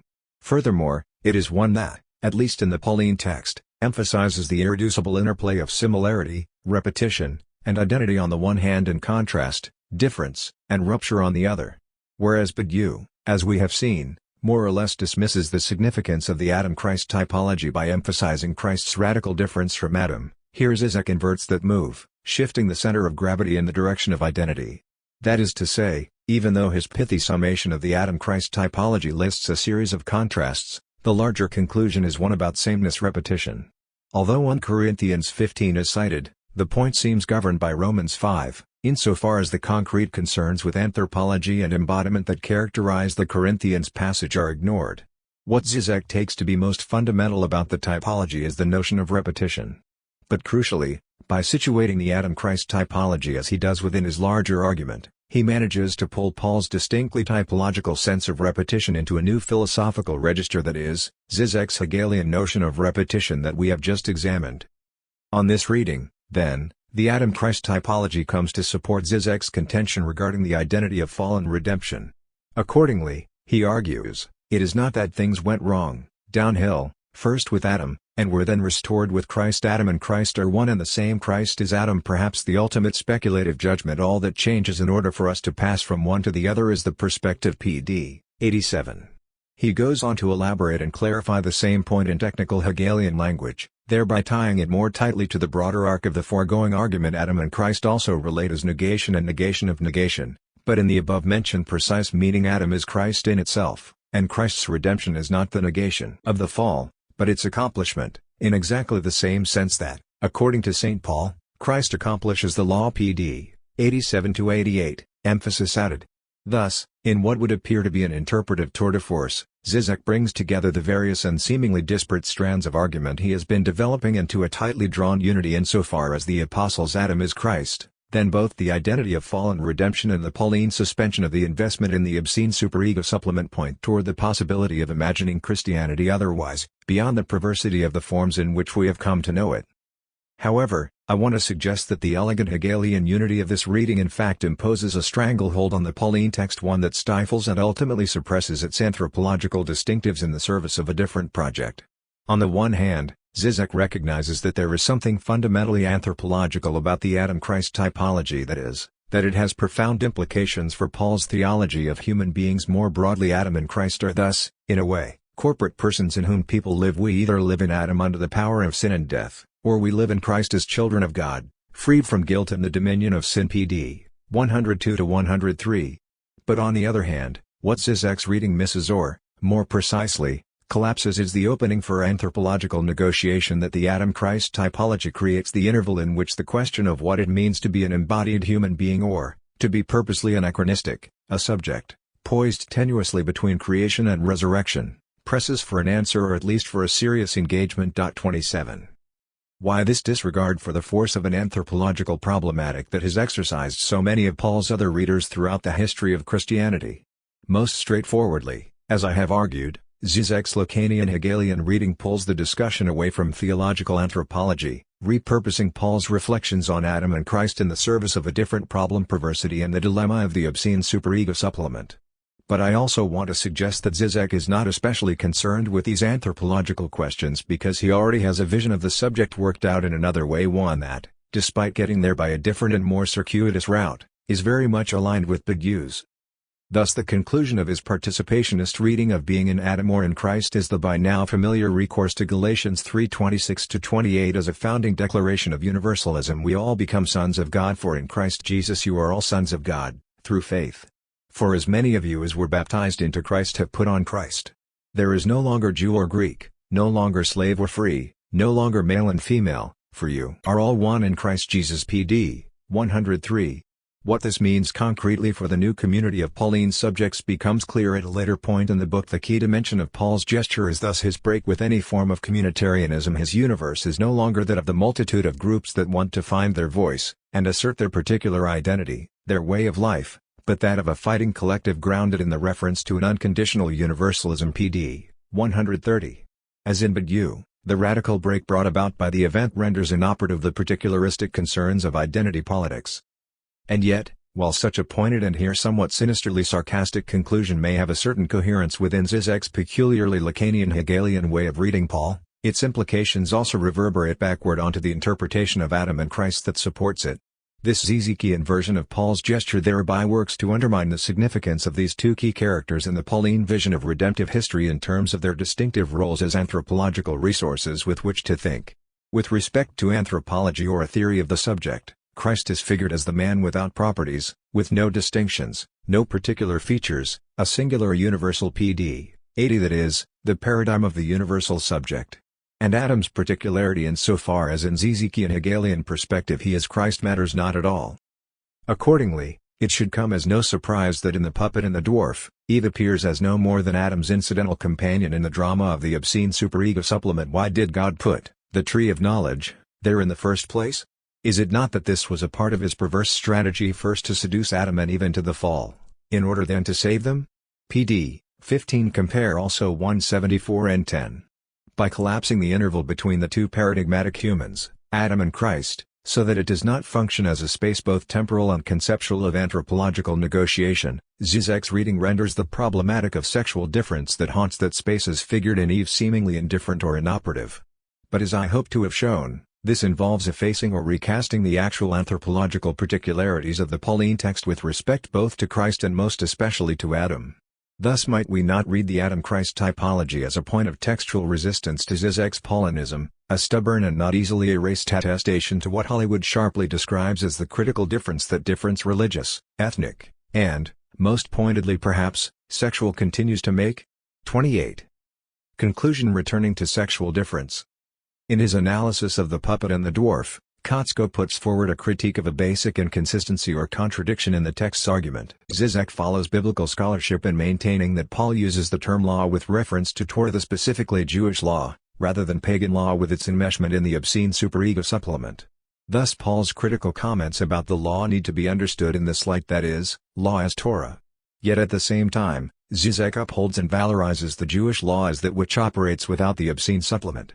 The Jewish law therefore provides the indispensable reference point that Paul needs, precisely so that by means of his universalizing gesture with respect to that law, the emerging community can participate in a new way of life, i.e., the specific Christian dimension of love itself. PD 119, not crippled by the Roman 7 dilemma whereby the law presumably, by contrast, the pagan law perversely generates its own infraction. 29. While foregrounding this logical problem which Zizek, to the degree that he acknowledges it, chalks up to paradox. PD 113 as well as other shortcomings of the argument, anachronism, a lack of close and careful readings of specific texts, Kotsko sees something of value in the project as a whole. Zizek's approach of reading Paul in relation to later Christianity has the benefit of insisting that every philosophical interpretation of Paul and of Christianity must necessarily also be an interpretation of Judaism, not as a dispensable historical preface, compare Badiou, but as that which Christianity constitutively betrays. 30. What I find particularly helpful in Kotsko's formulation here is his emphasis on the degree to which, within the terms of Zizek's own argument, the newness of the event and, with it, the emergence of Pauline Christianity is only legible in some complex yet constitutive relation to that which goes before. Indeed, Zizek himself posits that it is only reference to the Jewish law that sustains the specific Christian notion of love that needs a distance, that thrives on differences, that has nothing to do with any kind of erasure of borders and immersion in oneness. PD 119-20. Thus, in contrast to Badiou's treatment of Judaism as superficial and instrumental, 31. The argument of The Puppet and the Dwarf seems to logically entail some nascent if most of the time unacknowledged allowance for what Hollywood calls the Derridean and Butlerian insight that history involves both similarity and difference, both a connection to the past and an absolute break with that past. 32. This point notwithstanding, Hollywood correctly diagnoses that the polemics of Zizek and Badiou against the temporizing impotency of Derridean philosophy suggest an anti-Judaism in keeping with their appeals to a very Christian reading of Paul. 33 Nevertheless, as we have seen, this allowance for the ongoing relevance of difference is a highly circumscribed one in Zizek's text, operative with respect to certain Pauline texts and registers of analysis but not others. So what then of the anthropological differences that traverse the Pauline typological frame? Not only the complex play of identity and difference that characterizes the relationship of Adam and second Adam, but also the spectral non-presence of Eve as that difference which the typology cannot coherently contain or represent. Transposing Kotsko's analysis onto this conversation, I want to suggest that insofar as Zizek's reading of the Adam-Christ typology collapses the space in which these differences ever could matter, Eve ends up functioning in his text to the degree that she functions at all as a superficial and instrumental figure, a narrative accessory forming part of what ultimately amounts to a dispensable historical preface. 34 Yet in a further move of transposition, might we not use Zizek's own muted appreciation for the irreducible interplay of sameness and difference in the relationship between Judaism and Christianity as a starting point in order to question his reading of the Adam-Christ typology and with it his leveling of anthropological differences in the name of the universal Pauline subject? In a study that comes between the two examined here, the fragile absolute or, why is the Christian legacy worth fighting for? 2000, Zizek notes that as every true Christian knows, love is the work of love, the hard and arduous work of repeated uncoupling in which, again and again, we have to disengage ourselves from the inertia that constrains us to identify with the particular order we were born into. And this unplugging, this vigorous and difficult work of love, necessarily leads to the creation of an alternative community. 35 The alternative community he has in mind, of course, is the same one that we have encountered in the other two books, a new kind of militant collective, cutting across identitarian differences by reference to the Christian Pauline universal of love beyond the law. Yet in this particular discussion, Zizek offers the following intriguing comment: in passing through the Christian work of compassionate love, we discern in what was hitherto a disturbing foreign body, tolerated and even moderately supported by us so that we were not too bothered by it, a subject, with its crushed dreams and desires. 36 This is a point about recognition and even, I would suggest, about anthropological recognition that shift wherein an alien and disconcerting otherness might come, in the messiness of its dreams and desires, to figure within and thereby potentially change what constitutes the human as such. Yet could this recognition ever arrive by means of a Pauline universal love that causes all anthropological differences to become indifferent, as Zizek speculates? Or does this understanding of universal love presuppose a tacit anthropology, an already determined concept of what frames the human, that renders such recognition impossible, precisely because it would trouble the closed fixity of the anthropological frame on which the universal depends? 37. In a debate with Zizek and Ernesto Laclau, Judith Butler makes the following observation in the context of her own quite different reading of Hegel: those who are dispossessed or remain radically unrepresented by the general will or the universal do not rise to the level of the recognizably human within its terms. 38 This is a philosophical problem, I would argue, that has haunted Christian theological anthropology from antiquity to the present day. And we can see this problem acutely and urgently foregrounded in the aporias of the Pauline Adam-Christ typology. As I have tried to show here, Zizek's reading of Paul makes this typology about something else, and in the process wrests it out of the sphere of theological anthropology. If Adam is Christ, then the anthropological interval is collapsed, and its attendant dilemmas of embodied difference are seemingly effaced. And yet this is not really any kind of answer to the problem posed by Butler. In fact, she makes a pointed observation in the context of debating Zizek that seems equally applicable to his reading of Paulinism. The problem with Zizek's counterposition, as I understand it, is this: he does not return to the problem of the unrepresented within the field of representation, and so his response produces the appearance that this serious political problem simply does not interest him. 39 And indeed Zizek's sarcastic polemics against the self-indulgent vagaries and capitalist complicities of identity politics would seem to confirm this point. He is simply not that interested in the fundamental anthropological problem of the unrepresented and unrepresentable within the field of the human, and consequently, he harnesses the Adam-Christ typology to do other kinds of work. But as I have endeavored to argue, the philosophical readings of Paul put forward not only by Zizek but also by Breton and Badiou all, to varying degrees, have to minimize, pass over, or otherwise redirect the textual complexities of Paul's speculations on the situation of embodied human beings and between Adam and Christ. In contrast, and indeed opposition, to these readings, while still acknowledging occasional points of affinity, I want to wager that the Adam-Christ typology remains one of the most significant Pauline constructs for thinking through contemporary formulations of theological anthropology, both with and against Paul. To push the Pauline terms further than the Apostle no doubt would wish to go, but that, I would argue, the typological construct he unleashed nonetheless allows and may even demand the space between Adam and Christ is nothing less than the conceptual and temporal interval with respect to which Christian anthropology must pose and repose the ongoing theological dilemmas of embodied difference. 40 I will now turn to this constructive project, or, more accurately, my own attempt to begin to intervene in such a project already long ongoing. 4. Pauline typology, theological anthropology, and the possibilities of impossible difference. I would say that my current thinking is that the utopian moment that I fought to keep alive is in the crisis of sexual difference. I don't think that I would have thought about the imaginary domain as the space for the contestation and representation of sexual identification without the crisis that calls for closed subject positions into question. Drusilla Cornell. The unconscious constantly reveals the failure of identity. Because there is no continuity of psychic life, so there is no stability of sexual identity. No position for women or for men which is ever simply achieved. But this failure is not a moment to be regretted in a process of adaptation, or development into normality, which ideally takes its course. Instead, failure is something endlessly repeated and relived moment by moment throughout our individual histories. Here is a resistance to identity at the very heart of psychic life. Jackal and Rose 1.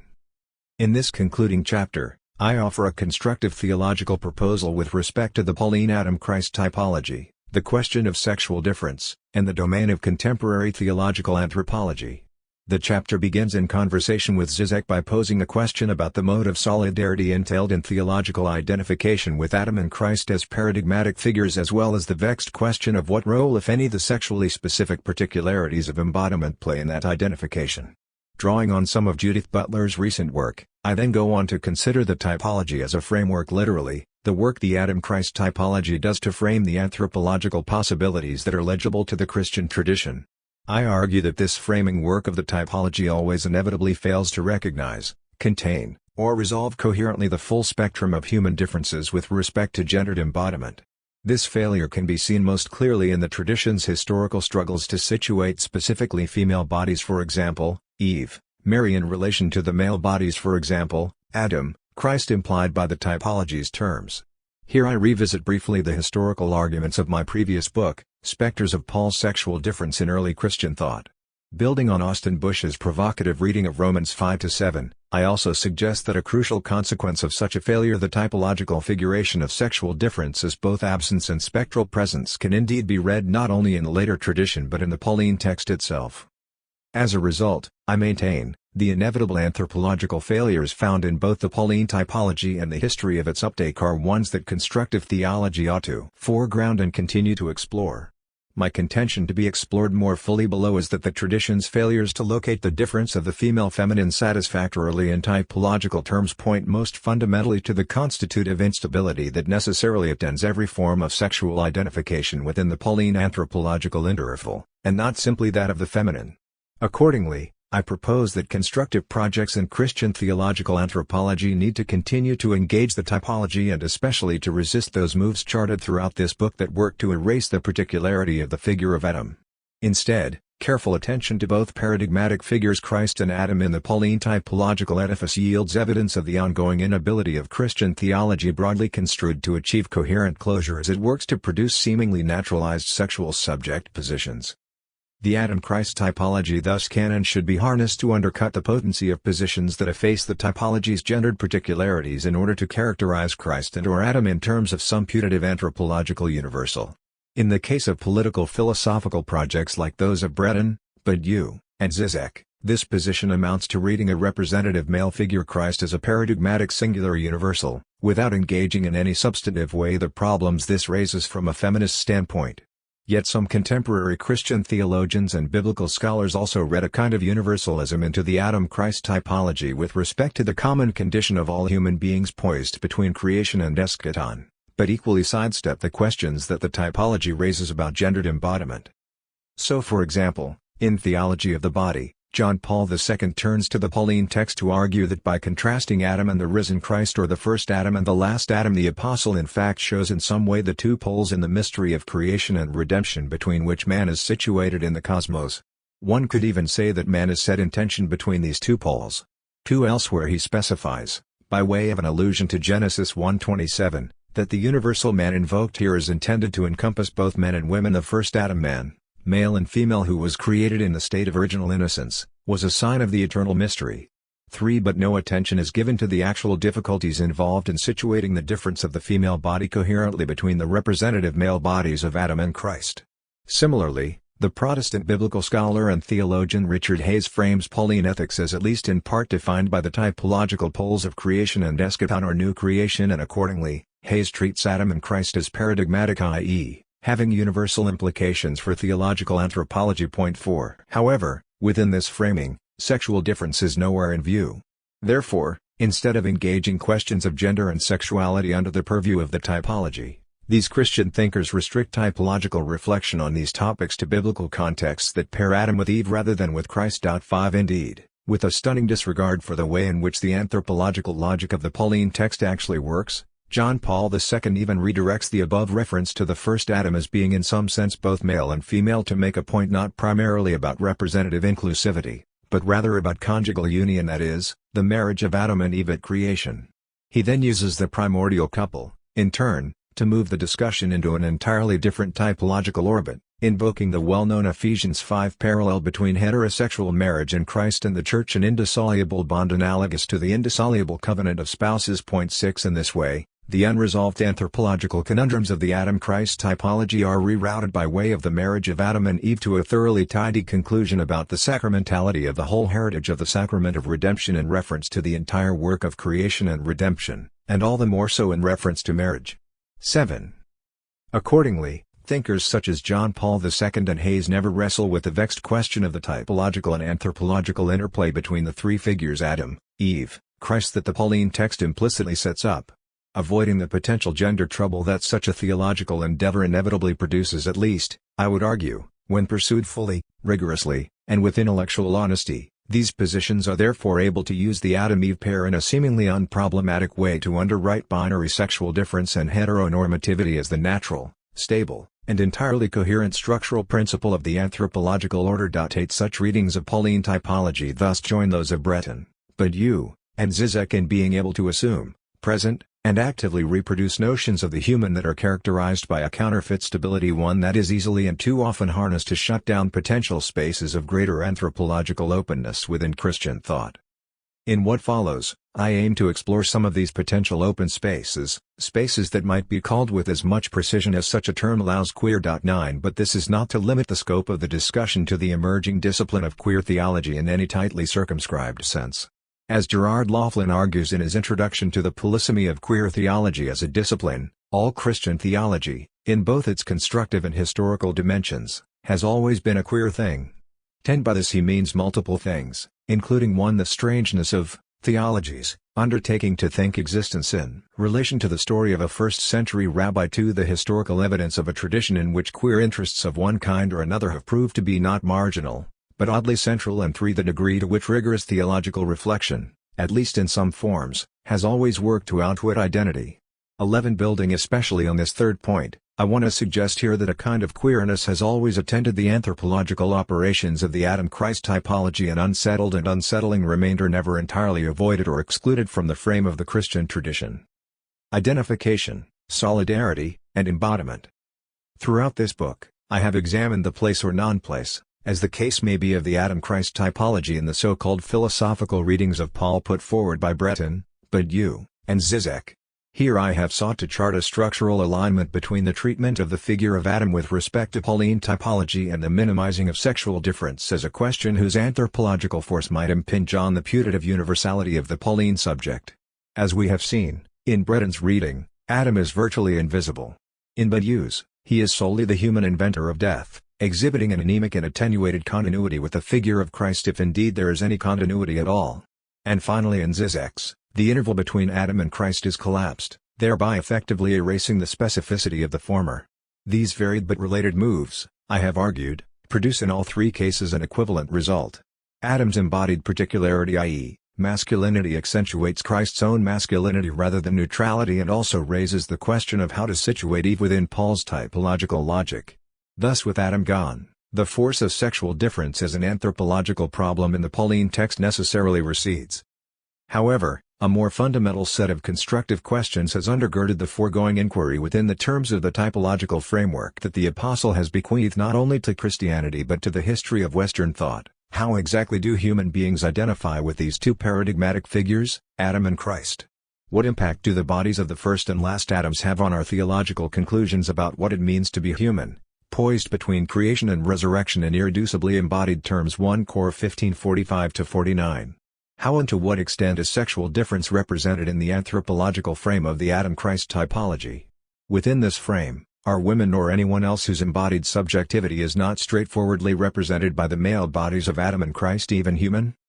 Of the three thinkers examined in this book, only Zizek makes any meaningful space for the notion of both Adam and Christ as representative figures, or as he puts it, corporate persons in whom people live. 12 In contrast to both Breton and Badiou, Zizek recognizes in the Pauline trope the importance of the representative function as it pertains to both Adam and Christ.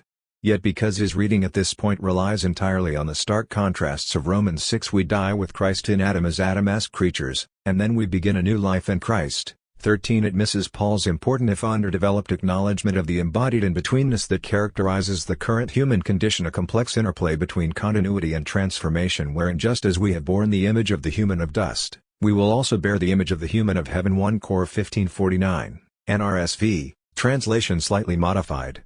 Instead, as I have argued, Zizek's idiosyncratic Lacanian Hegelian reading relentlessly collapses this anthropological interval that the Pauline text leaves open. And insofar as Adam is Christ, the corporate identification that really interests Zizek is with Christ alone, Christ, that is, refigured as a paradigmatic singular universal.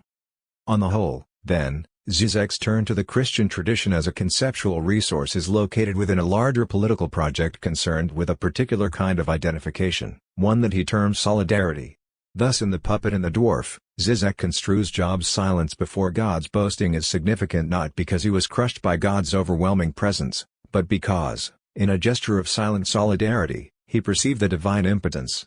14 As he goes on to clarify in later work, this solidarity with God's powerlessness is also a solidarity with human misery, and it can therefore be linked to the seeds of new socialist solidarity that Zizek sanguinely imagines emerging in the urban slums, one of the few sites left, as he sees it, where a Badiou-style truth event might still materialize, coming to pass in the space populated by the systemically generated living dead of global capitalism. 15. In theological terms, this solidarity is engendered by the radical subtracting of the subject from the particularities of private life worlds so as to enter into a public, universal space in which God is, by definition, dead. What dies on the cross is precisely the private God, the God of our way of life, the God who grounds a particular community. The underlying message of Christ's death is that a public God can no longer be a living God, he has to die as a God. The Holy Spirit is thus a public God. What remains of God in the public universal space, the radically disubstantialized virtual space of the collective of believers. 16 The God of private identities is and must be dead, or another option, disturbing in its anti-Jewish implications, he may be aligned with Judaism as a God of the dead. 17 What emerges as a kind of resurrection out of this death is the solidarity of the new universal community. Defined by the cut of division that sunders identity-based collectives, concrete universality is the site of struggle, it brings the sword, not love. The formation of this community of concrete or singular universality definitively separates out those who subscribe to the truth of the universal from those who do not. 18. This radical subtraction is underwritten, according to Zizek, by Paul, not surprisingly, with reference to Galatians 3:28, when St. Paul says that, from a Christian standpoint, there are no men and women, no Jews and Greeks. He thereby claims that ethnic roots, national identity, etc., are not a category of truth. 19 Yet notice the distancing from concepts and questions of embodiment that occurs in this treatment of the Galatians verse. In the portion of the verses cited, Paul mentions sexual difference and Jewish-Gentile difference. Zizek's elucidation spectacularly ignores the former. As for the latter, his glossary writes it in terms that implicitly incline toward a register of cultural identification, ethnic roots, national identity, in which corporeal particularities might appear to be increasingly incidental. This represents a subtle but real shift in the verse's conceptual center of gravity. one that is completely foreign to Paul's deep concern in Galatians with embodied ways of being in the world, such as, for example, the literal embodied cut of circumcision. To this point, recall the apostle's impassioned plea to his audience: "My friends, why am I still being persecuted if I am still preaching circumcision? I wish those who unsettle you would castrate, apokopsantai, themselves." Gal 5:12, NRSV. A less viscerally embodied vision of theopolitical solidarity emerges as the mode of identification that Zizek champions and that ultimately governs his reading of the Adam-Christ typology and its subjective or anthropological significance. Indeed, Zizek's contempt for so-called identity politics is at least on some level about the ways in which he understands such politics as threatening to fracture this more basic solidarity. Thus his reading of key Pauline texts, not only Galatians 3:28 and 1 Corinthians 7:29-31, but also Romans 5 and 1 Corinthians 15, proceeds as if claiming and attending to difference in theologically robust or politically significant ways will inevitably threaten that solidarity. Yet here we might turn to the Pauline text itself and note that the deployment of the Adam-Christ typology does in fact bring difference and bodily particularity to the fore by way of the figure of Adam and the differential interval between Adam and Christ, but within a theological project that remains deeply committed to some form of solidarity for those in Christ. As Eve Kosofsky-Sedgwick has pointed out in a now classic aphorism, people are different from each other, a deceptively simple observation, but one that has irreducibly complex embodied dimensions. Sedgwick goes on rightly to note, "It is astonishing how few respectable conceptual tools we have for dealing with this self-evident fact." 20. With respect to the project of Pauline anthropology, then, might there not be a conceptual tool to be gained or perhaps forged? By means of thinking through the ways in which human beings across a spectrum of differences bodily, psychic, socio-cultural are able to find or, even more importantly, not to find themselves within the terms of the Apostle's Adam-Christ typology? Might such an undertaking point toward possibilities for a solidarity that does not demand the renunciation of embodied difference? Frames of recognition in the Pauline anthropological interval. In recent work on the precarity, recognizability, and grievability of human life in its various embodied forms, Judith Butler argues that the frames that work to differentiate the lives we can apprehend from those we cannot, not only organize visual experience but also generate specific ontologies of the subject. 21. This image of the frame is a multivalent one in her analysis. One important function of the metaphor is to serve as a point of condensation for the complex and diffuse operations of power in and through the norms that produce recognizable subjects in historically specific ways. 22. With respect to this issue, Butler is especially interested in those lives that never quite fit fully or coherently within the normative schemes that give rise to any particular and always historically contingent ontology of the subject. Thus, there are subjects who are not quite recognizable as subjects, and there are lives that are not quite or, indeed, are never recognized as lives. In what sense does life, then, always exceed the normative conditions of its recognizability? 23. Posed in this way, the question calls attention to the structural inevitability of an excess that characterizes the continuum of human life and its relation to any given set of subject-producing norms. Insofar as this excess must necessarily fail to be incorporated smoothly or easily into the normative framework, the result will be lives that can never be recognized as fully human in terms internal to the norms themselves.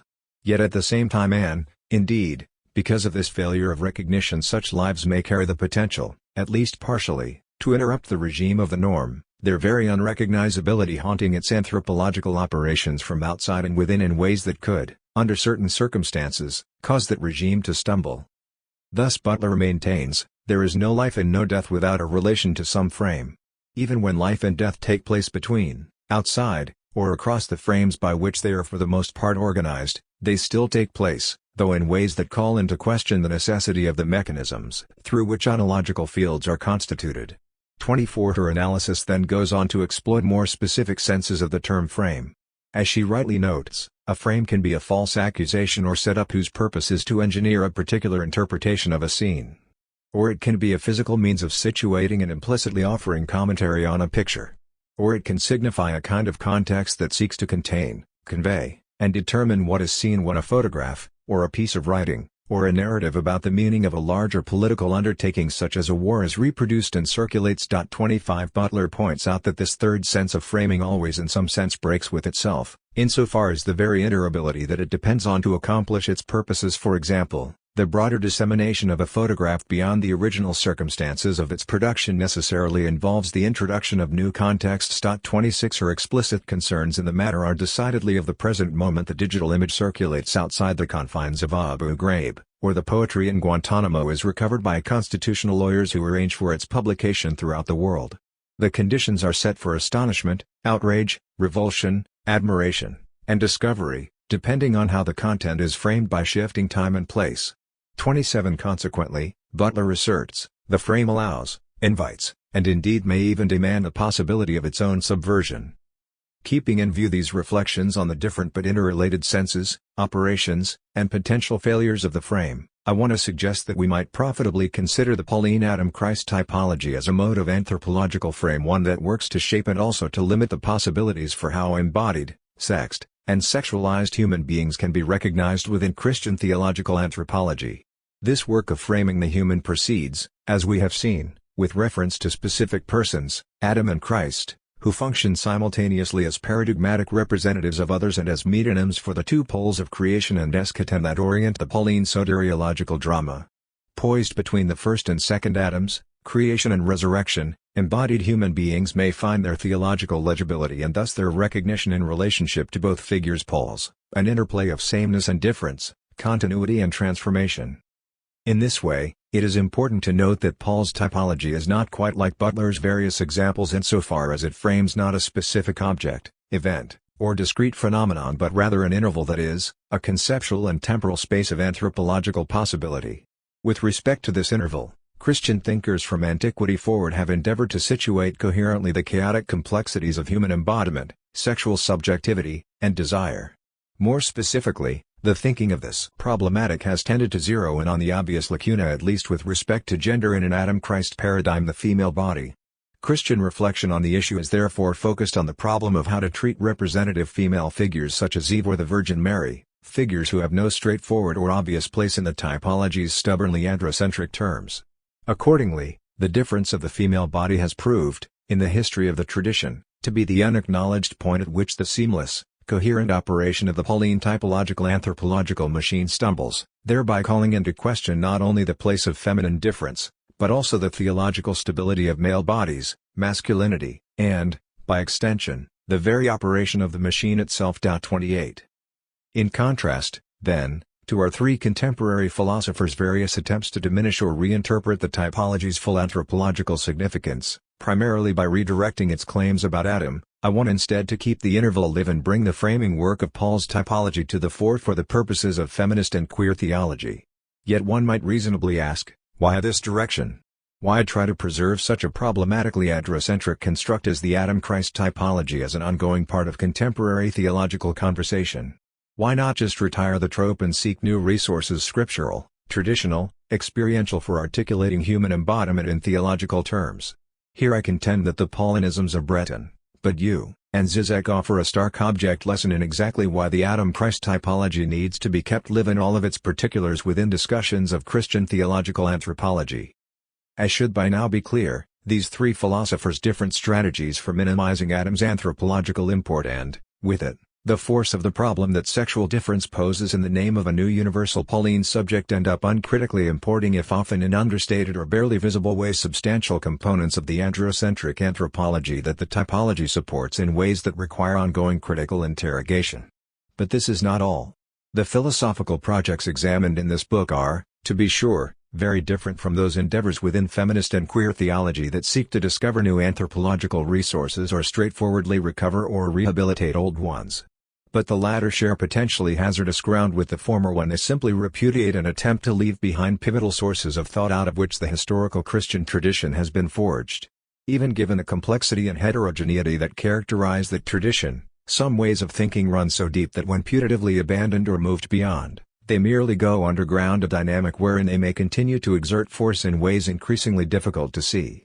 I would wager that with respect to questions of sexual difference within theological anthropology, the Adam-Christ typology is one such element. And insofar as it is the messy but thoroughly historical process by which the Christian tradition has come to be articulated in all its diversity that has created the very space of possibility for feminist and queer theological critique, such critique ought not to pass over or suppress the tradition's most deeply problematic historical elements, but rather attend critically and unremittingly to those elements' internal dynamics and constitutive exclusions. Butler helpfully articulates a version of this point in a non-theological register. What happens when a frame breaks with itself is that a taken-for-granted reality is called into question, exposing the orchestrating designs of the authority who sought to control the frame. This suggests that it is not only a question of finding new content, but also of working with received renditions of reality to show how they can and do break with themselves. 29 Here I find Butler's formulation especially valuable insofar as she acknowledges both the continual need for discovering new material to think with and the necessity of working with received renditions of theological and anthropological reality. The latter undertaking needs to be done not in order to recuperate a construct like Pauline typology, but rather both to render visible and thus to continue to interrogate our own constitutive relation to this ancient past and also to explore the anthropological possibilities entailed in the typological frame's necessary failure, its break with itself. Typology and Sexual Difference. Early Christian Dilemmas. I open this chapter with a set of questions about the basis for theological identification with Adam and Christ as paradigmatic figures and, more specifically, whether or not the sexing of bodies is a crucial factor in the negotiation of that identification. To offer a straightforward answer to the latter, the fact that, in the history of the Christian tradition, the place of Eve in the typology emerges as a persistent question suggests that sexual difference is significant in this respect. In contrast to Zizek, whatever identification or solidarity with Christ or with Adam might have meant to Christian thinkers, many of them found that the problems posed by the sexed body could not be ignored. Even when the answers proffered by these thinkers ultimately downplayed or attempted to eradicate the importance of gendered embodiment, sexual difference proves salient, insofar as the question exerted a force that had an impact on the formulations of theological anthropology. Bodily difference troubled the Christian typological dream that perfect representation should represent perfectly. 30. Let me sketch briefly 3 examples of attempts by Christians in the 2nd and 3rd centuries CE to wrestle with this typological dilemma. 31 Early Christians made use of 2 basic strategies in their attempts to situate sexual difference coherently within the Pauline Adam-Christ typology. The first appears in a variety of contexts, including the writings of a proto-Orthodox thinker such as Clement of Alexandria and heterodox texts such as the Tripartite Tractate and the excerpts from Theodotus.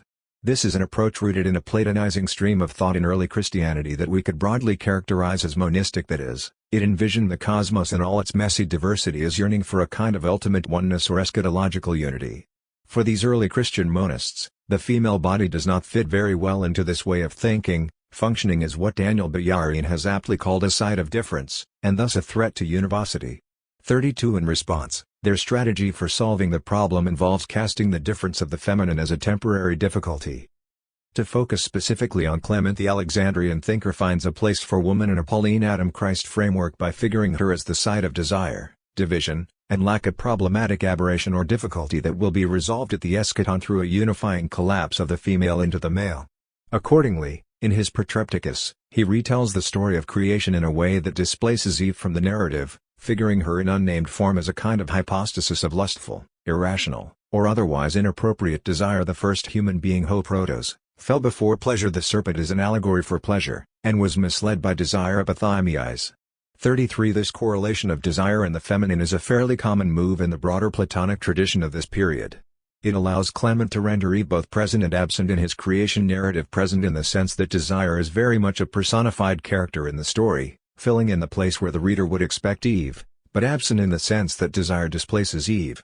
This displacement is important for Clement because it allows him to tell the rest of the story, i.e., redemption, in terms that preserve the Pauline representative framework: 2 paradigmatic humans, Adam and Christ, without any legitimate or ongoing place for Eve.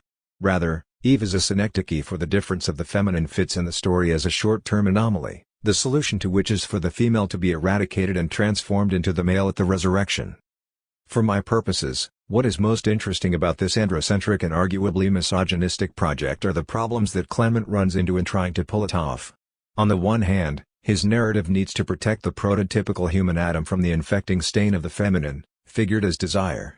But on the other hand, he is not able to do so in an entirely satisfactory way, because the desire that plagues Adam in Clement's creation story cannot be fully externalized or displaced onto Eve. Rather, his conception of desire still needs a subject, and Clement's retelling carefully avoids any explicit reference to Eve as a subject in her own right. This means that the feminizing desire must in some sense be Adam's desire located within him, even as it is projected outward by the story to the side of the simultaneously present and absent woman. The result is that Clement works himself into a fascinatingly incoherent position, one in which the standalone masculinity of Adam that he tries to protect and that he sees as fulfilled in Christ ends up necessarily implicated in the feminized desire that he mobilizes to protect Adam in the first place. Thus Clement ends up arguing both that at the eschaton the female will be transformed into the male and that God will ultimately eradicate both male and female. 34 The result, then, is an unavoidable instability in Clement's placement of sexual difference not only in the register of the feminine but also that of the masculine. The second strategy that early Christians used in their attempts to articulate the place of sexual difference in relation to Pauline typology proved to be no less problematic or androcentric, just androcentric in a different way. Representatives of this strategy include Christian thinkers such as the author of the Gospel of Philip, Irenaeus of Lyons, and Tertullian of Carthage, who engaged the problem by adding a second explicitly gendered level to the Pauline typological framework, wherein not only Adam and Christ but also Eve and Mary take on a paradigmatic or representative function. In this way, the strategy becomes a means of giving the female body its own proper if always subordinate place within typology by adding a new typological layer to the Adam-Christ parallel. Here the feminine emerges not as an irregularity in the cosmic order to be erased or eliminated through transformation, but rather as the masculine's licit and proper if necessarily subordinate supplement. The early Christian thinkers who pursued this strategy did so by turning to the theme of virginity and the different things that it can mean for a body to be virginal. The paradoxical trope of the reproductive female virgin opened possibilities for additional typological connections between Mary as Virgin Mother, Eve as virgin in her initial created state, and even the virgin earth from which Adam was formed. Turning to Irenaeus as an example, we see that for him, Mary comes to function as something like a co-redemptrix, not in the fully developed sense that some later streams of Christian thinking will posit, but in some nascent way whereby she performs a specific redemptive operation with respect to Eve, so thus also the knot of Eve's disobedience received its unloosing through the obedience of Mary. 35 And while this might easily be and indeed has been interpreted as a positive theological resource from the standpoint of feminist theology, 36 Such constructive projects cannot ignore the disconcerting ways that Irenaeus views the procreative and sexually penetrable aspects of the female body to be a serious problem, deeply implicated in a realm of sexuality and desire that he envisions being necessarily eradicated at the eschaton. The result is that Irenaeus turns to the unpenetrated, virginal body of Mary as a way of typologically fulfilling or, in his language, recapitulating everything that he sees as theologically problematic about the body of Eve, and by extension all female bodies, that is, bodies that are penetrated through sexual intercourse and that procreate, giving birth to children. Moreover, like Clement, Irenaeus also thinks himself into an analytically awkward corner in which the problem of Pauline typology and sexual difference that he has set out to solve fails to reach a satisfactory and fully coherent resolution. Where the seemingly straightforward and elegant symmetry of Irenaeus's representative anthropology stumbles is in his scriptural grounding of the connection between Adam and Christ due to their shared birth from virgins, Christ from the Virgin Mary and Adam from the untilled, not yet rained upon, and therefore unpenetrated virgin earth of Genesis 2 compare Gen 2:5. So he argues, from where then was the substance of the first formed? Out of the will of God and out of virgin earth ex virgine terra, for God did not bring about rain, says Scripture, before man had been created, and there was no man to work the earth. Therefore out of this earth, while it was still virgin igitur ex hoc, dum virgo erat huc, God took dirt from the earth and formed a man, the beginning of humanity. 37. The result is that Adam's flesh, the flesh that composes all human bodies male and female, is itself already implicated in the conceptual specifics of the female body, insofar as its origin in the primal virgin earth relies on a metaphor of penetration, that is, a virginal body that is specifically female rather than a sexually generic concept of virginity predicated on a purity attainable in the same way by men and women. Thus some trace of the feminine remains intractably encoded in Irenaeus's theology of human flesh, emerging as a kind of excess, one that escapes Mary's typological work in recapitulating and resolving the problematic dimensions of the feminine, i.e., penetrability, procreation as figured in Eve. In this sense, Irenaeus's gendered intervention in Pauline typology does not succeed, a breakdown that I elsewhere characterize as the partial yet necessary failure of a theological economy that attempts to retain sexual difference in the flesh while resolving its distinctives without remainder. 38. Finally and very briefly, I want to mention a third kind of attempt at a solution to the dilemma of sexually differentiated bodies in the Adam-Christ typology. This one comes from a now marginalized trajectory of the early Christian tradition in a little-known text from the Nag Hammadi corpus. The treatise is actually untitled but generally referred to as On the Origin of the World. Like the thinkers, texts, and positions just summarized, On the Origin of the World makes reference to the Pauline typology and appropriates many of Paul's ideas regarding representative human beings. And like Clement of Alexandria, it does so within a broadly Platonizing conceptual framework. Yet surprisingly, the text does not make anthropological moves similar to those discussed in the first strategy above, that is, positing the difference of the feminine as a provisional difficulty that the eschaton will solve. Instead, On the Origin of the World takes another route, retelling Genesis 1-3 in terms of a genealogy of embodiment in which sexual difference is not secondary as it arguably is, for example, in the Genesis 2 narrative of Eve's creation from Adam's rib. As an alternative, On the Origin of the World dismisses the rib story as a lying ruse on the part of demonic powers, and offers a counter-narrative in which sexual difference is the site of divine materialization in the world, a materialization that takes place differently in Adam's and Eve's different bodies. In this way, the character of Eve is not derivative or a figure of lack.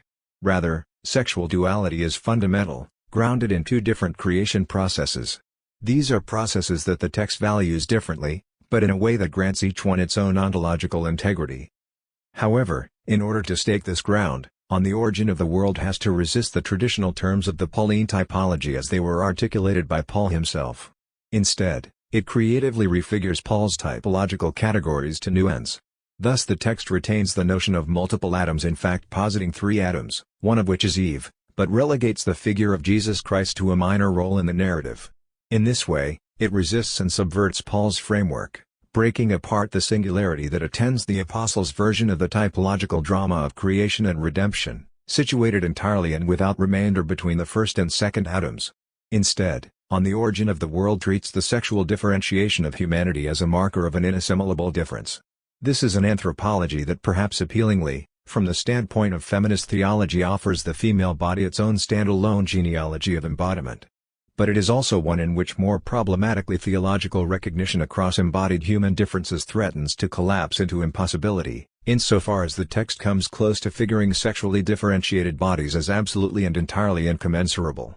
It should also be noted how forcefully the narrative's two distinct genealogies for Adam and Eve work to ontologize sexual difference as strictly and only binary, thereby potentially shutting down any possibility for recognition of bodies and selves that do not straightforwardly fit the male-female binary.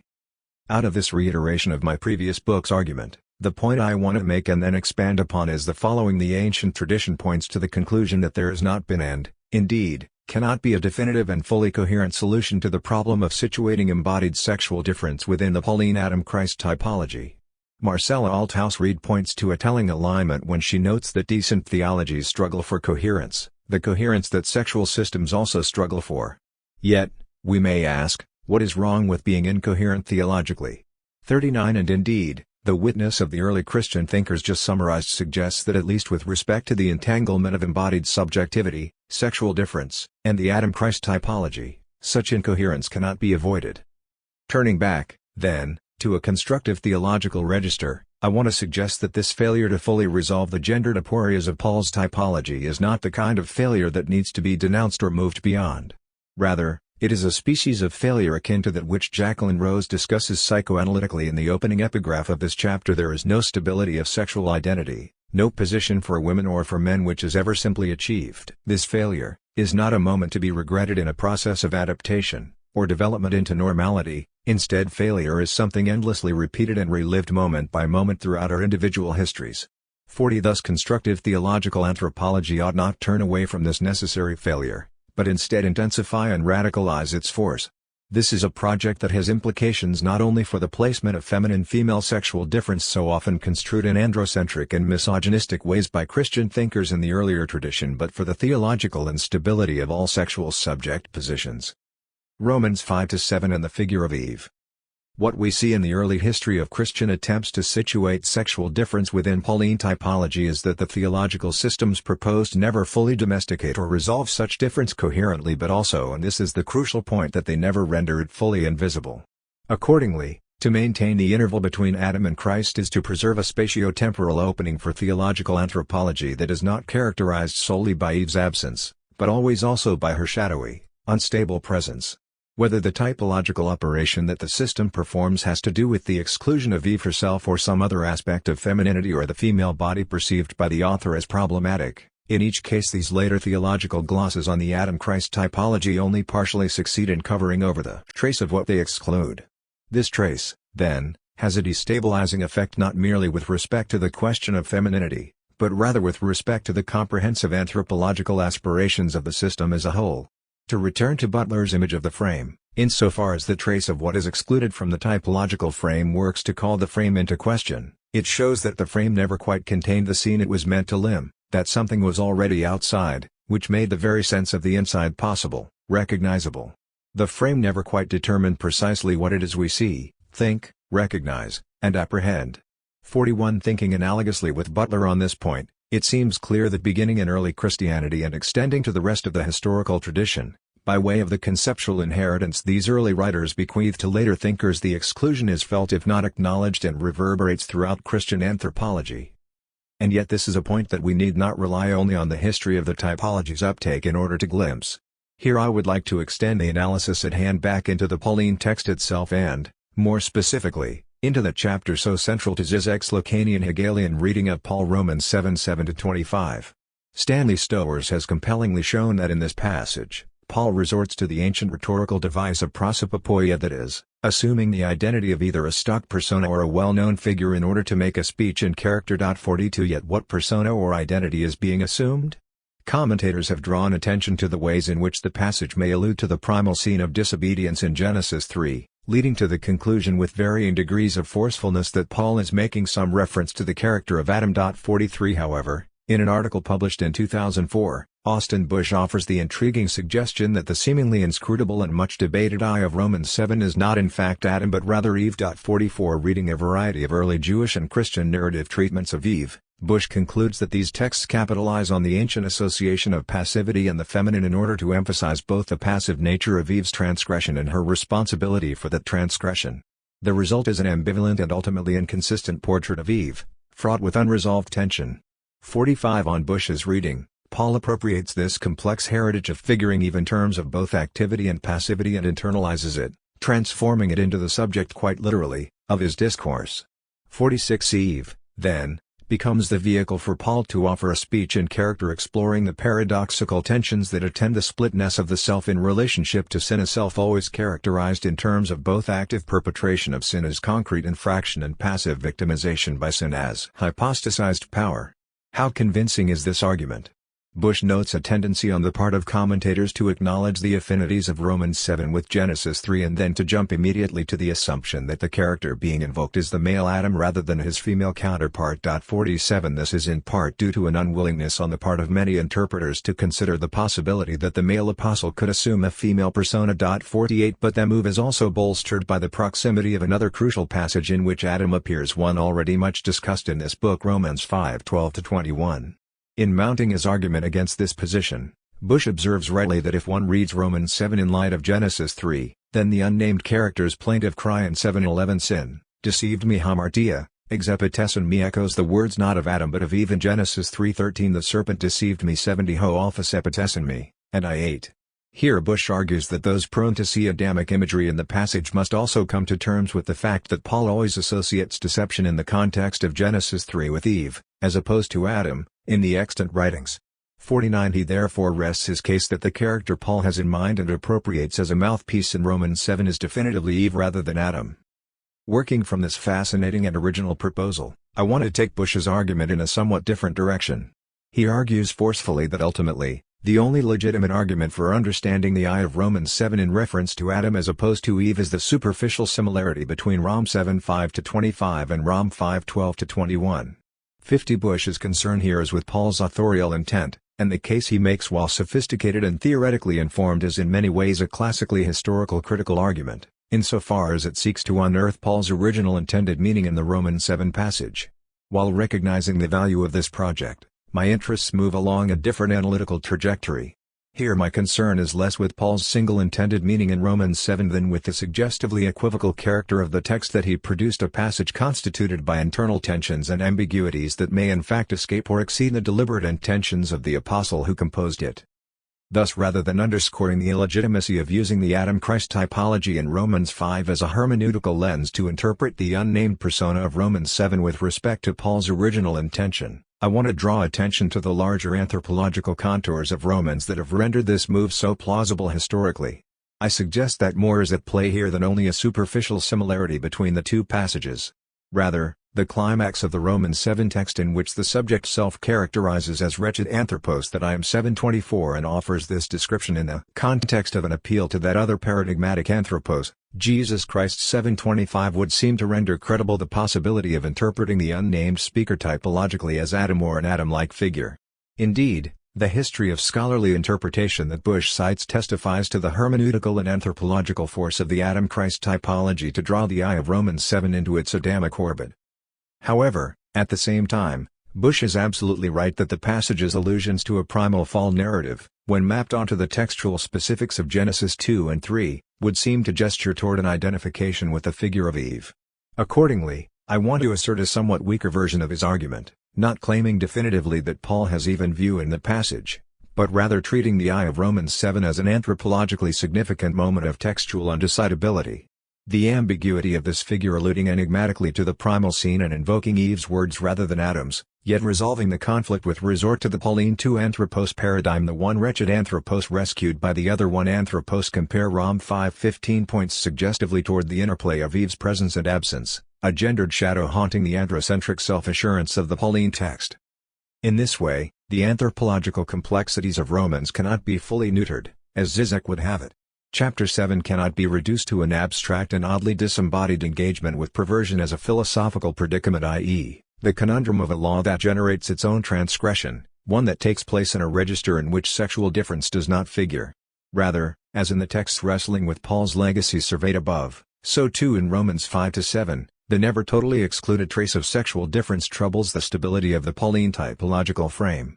Even her bodily particularity is in no way assimilated as a fully present figure within Romans' Adam-Christ paradigm, and yet she also cannot quite be entirely disregarded or relegated to total absence, given the allusions to the Genesis narrative and other ambiguities that attend the eye of Romans 7.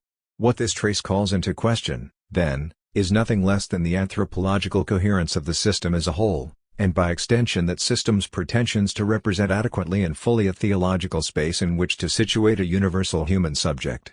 Sexual difference in Romans 5-7, both absent and hauntingly present, renders impossible any full and seamless embodied identification of a universal I, forged in the Pauline typological interval, with that typology's paradigmatic representatives, Adam and Christ. Conclusion. In conclusion, I return to a comment that Breton makes regarding the Apostle Paul. Let us first ask how Paul himself lives and thinks his faith. He lives and thinks it as movement and affirmation. 51 While I find myself considerably less optimistic than Breton that such a sentiment does in fact describe the conscious and intentional thrust of the Apostle's thought, especially with respect to the domain of theological anthropology, nonetheless I want to propose that the impossibility that sexual difference poses for Pauline typology opens a space of theological possibility, one that we indeed might characterize in terms of movement and affirmation. As Joan Scott has argued in a very different context, gender, understood as the social and political policing of sexual boundaries, needs to be read as an attempt to negotiate the anxieties attached to sexual difference, a difference that is known, but whose meanings and effects are never clear. Gender is the always failed attempt, in particular historical contexts, to fully secure those meanings. 52 In this specific sense, then, both the historical Christian tradition's engagements with the Adam-Christ typology and the contemporary philosophical readings of Paul analyzed in this book can be considered gendering projects insofar as they both attempt unsuccessfully to capture, resolve, or put to rest the disruptive signifying potential of the sexually differentiated human body, a potential that always exceeds the tightly scripted boundaries that the typological frame attempts to establish. The philosophers make this move by proffering readings of Paul and his typology that dispense with or reinterpret Adam, thereby putatively bringing to light within the space opened up by Christ without Adam the possibility of a universal subject untroubled by the anxieties of sexual difference. And yet these anxieties endure, even when submerged or hard to see, in ways that throw into question the universality of the subjectivities in question. Bringing Adam robustly back into the typological picture reminds us, most basically, that the figure of Christ functions in Paul's anthropological thought not as a singular universal but as an inseparable and organic part of a frame, one that works to set the boundaries of the human with reference to two paradigmatic bodies whose maleness is not incidental. Furthermore, attending to the diverse and complicated ways that various iterations of this anthropological machine remain haunted by that is, by a difference that the system can never fully put to rest, points to the irreducible inadequacy of treating Adam and Christ's masculinity alone or with the addition of Eve and Mary's femininity as the paradigm for a mode of human identification that is stable, coherent, and all-encompassing, while remaining embodied. So what then of sexual difference and its ongoing place in Christian theological anthropology? To continue in conversation with the Pauline Adam-Christ typology is to work with reference to a system in which the normative status of the masculine is taken for granted and its binary other, the feminine, is figured as a problem to be solved, whether that solution entails its refusal, eradication, or subordination. Here Butler's gloss on Irigaray and, more specifically, Irigaray's diagnosis of the phallogocentrism that props up the history of Western thought seems apt. We could say that with reference specifically to the Pauline typological structure, sexual difference does not denote a simple opposition, a binary opposition. What it denotes is something like the relationship of a presumed masculine symbolic order to one it must exclude, and how that same presumed masculine order requires this excluded feminine to augment and reproduce itself. 53. And yet, to proceed in a way that highlights the system's own necessary breakdown as on terms internal to itself is to throw such a notion of sexual difference into crisis, or, rather, to show that it was always already in crisis. 54. Acknowledgement of this crisis, which is really a crisis of coherence, does not usher in a space of sexual utopia in which the binary logic of masculinity and femininity is discarded wholesale, a genderqueer version of total and radical newness, a la the Badiou and Zizekian event. But it does suggest and even demand that we wrestle with possibilities for thinking subjectivity and bodily difference otherwise. With respect to this question, Adam Phillips helpfully notes in a psychoanalytic vein that it may be more useful to talk about gradations and blurring rather than contours and outlines when we plot our stories about gender. Keeping definition on the move, which is where it is anyway. 55. My argument here is that contemporary theology's anthropological formulations need to be imbued with precisely the sense of definition on the move, and that the failures of the tradition to resolve the Adam-Christ typology's aporias coherently can and should function as a persistent theological goad toward that end. 56. Drusilla Cornell puts well with respect to feminism more broadly exactly what I am advocating in the domain of Christian theological anthropology when she points to the need to symbolize the space in which we keep the future of sexual identification open, even if through the interpretation of old attachments. 57. The gendered subject positions made available or not available, literally unthinkable and thus unrecognizable by the terms of the Adam-Christ typology, are an inescapable part of the Christian tradition's historical legacy. But their failures to cohere can be thought through in ways that yield new spaces of anthropological openness. While the so-called postmodern proliferation of identities both worries and exasperates Badiou and Zizek, and thus they might easily relegate a project seeking the robust validation of gender complexity to just one more exercise in identity politics, I do not see this sort of theological undertaking in these terms. Rather, what is at issue is most fundamentally about the building blocks by which anthropological recognition becomes possible in the first place. And this takes on a special urgency with respect to traditional Christian contexts in which so many are inclined to construe any queer proliferation of sex, gender, and the embodied structures of desire in at best self-indulgent or at worst sinful and unnatural terms. As Butler pointedly notes, such projects as I have in view are driven, at their core, by normative aspiration, and it has to do with the ability to live and breathe and move, and would no doubt belong somewhere in what is called a philosophy of freedom. The thought of a possible life is only an indulgence for those who already know themselves to be possible. For those who are still looking to become possible, possibility is a necessity. 58. These are concerns that, within the context of Christian theological anthropology, are not distinctly modern or postmodern, nor are they limited in their scope to considerations that we might deem only and immediately presentist. Rather, the messiness and complexity of sexual identity, gender identification, and bodily difference have always exceeded and continue to exceed the frame that the Pauline and post-Pauline paradigms provide, as well as the closed form of necessarily binary thinking that undergirds that frame. Accordingly, Butler asserts, the genders I have in mind have been existing for a long time, but they have not been admitted into the terms that govern reality, because the norms governing reality have not admitted these forms to be real. We will, of necessity, call them new. But I hope we will laugh knowingly when and if we do.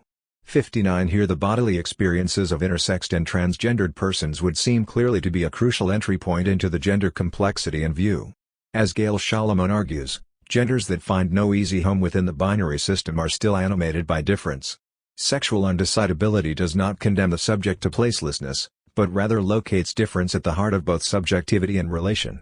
60 And thinkers within the discipline of queer theology have begun to consider the implications of these non-normative bodily experiences for Christian theological anthropology.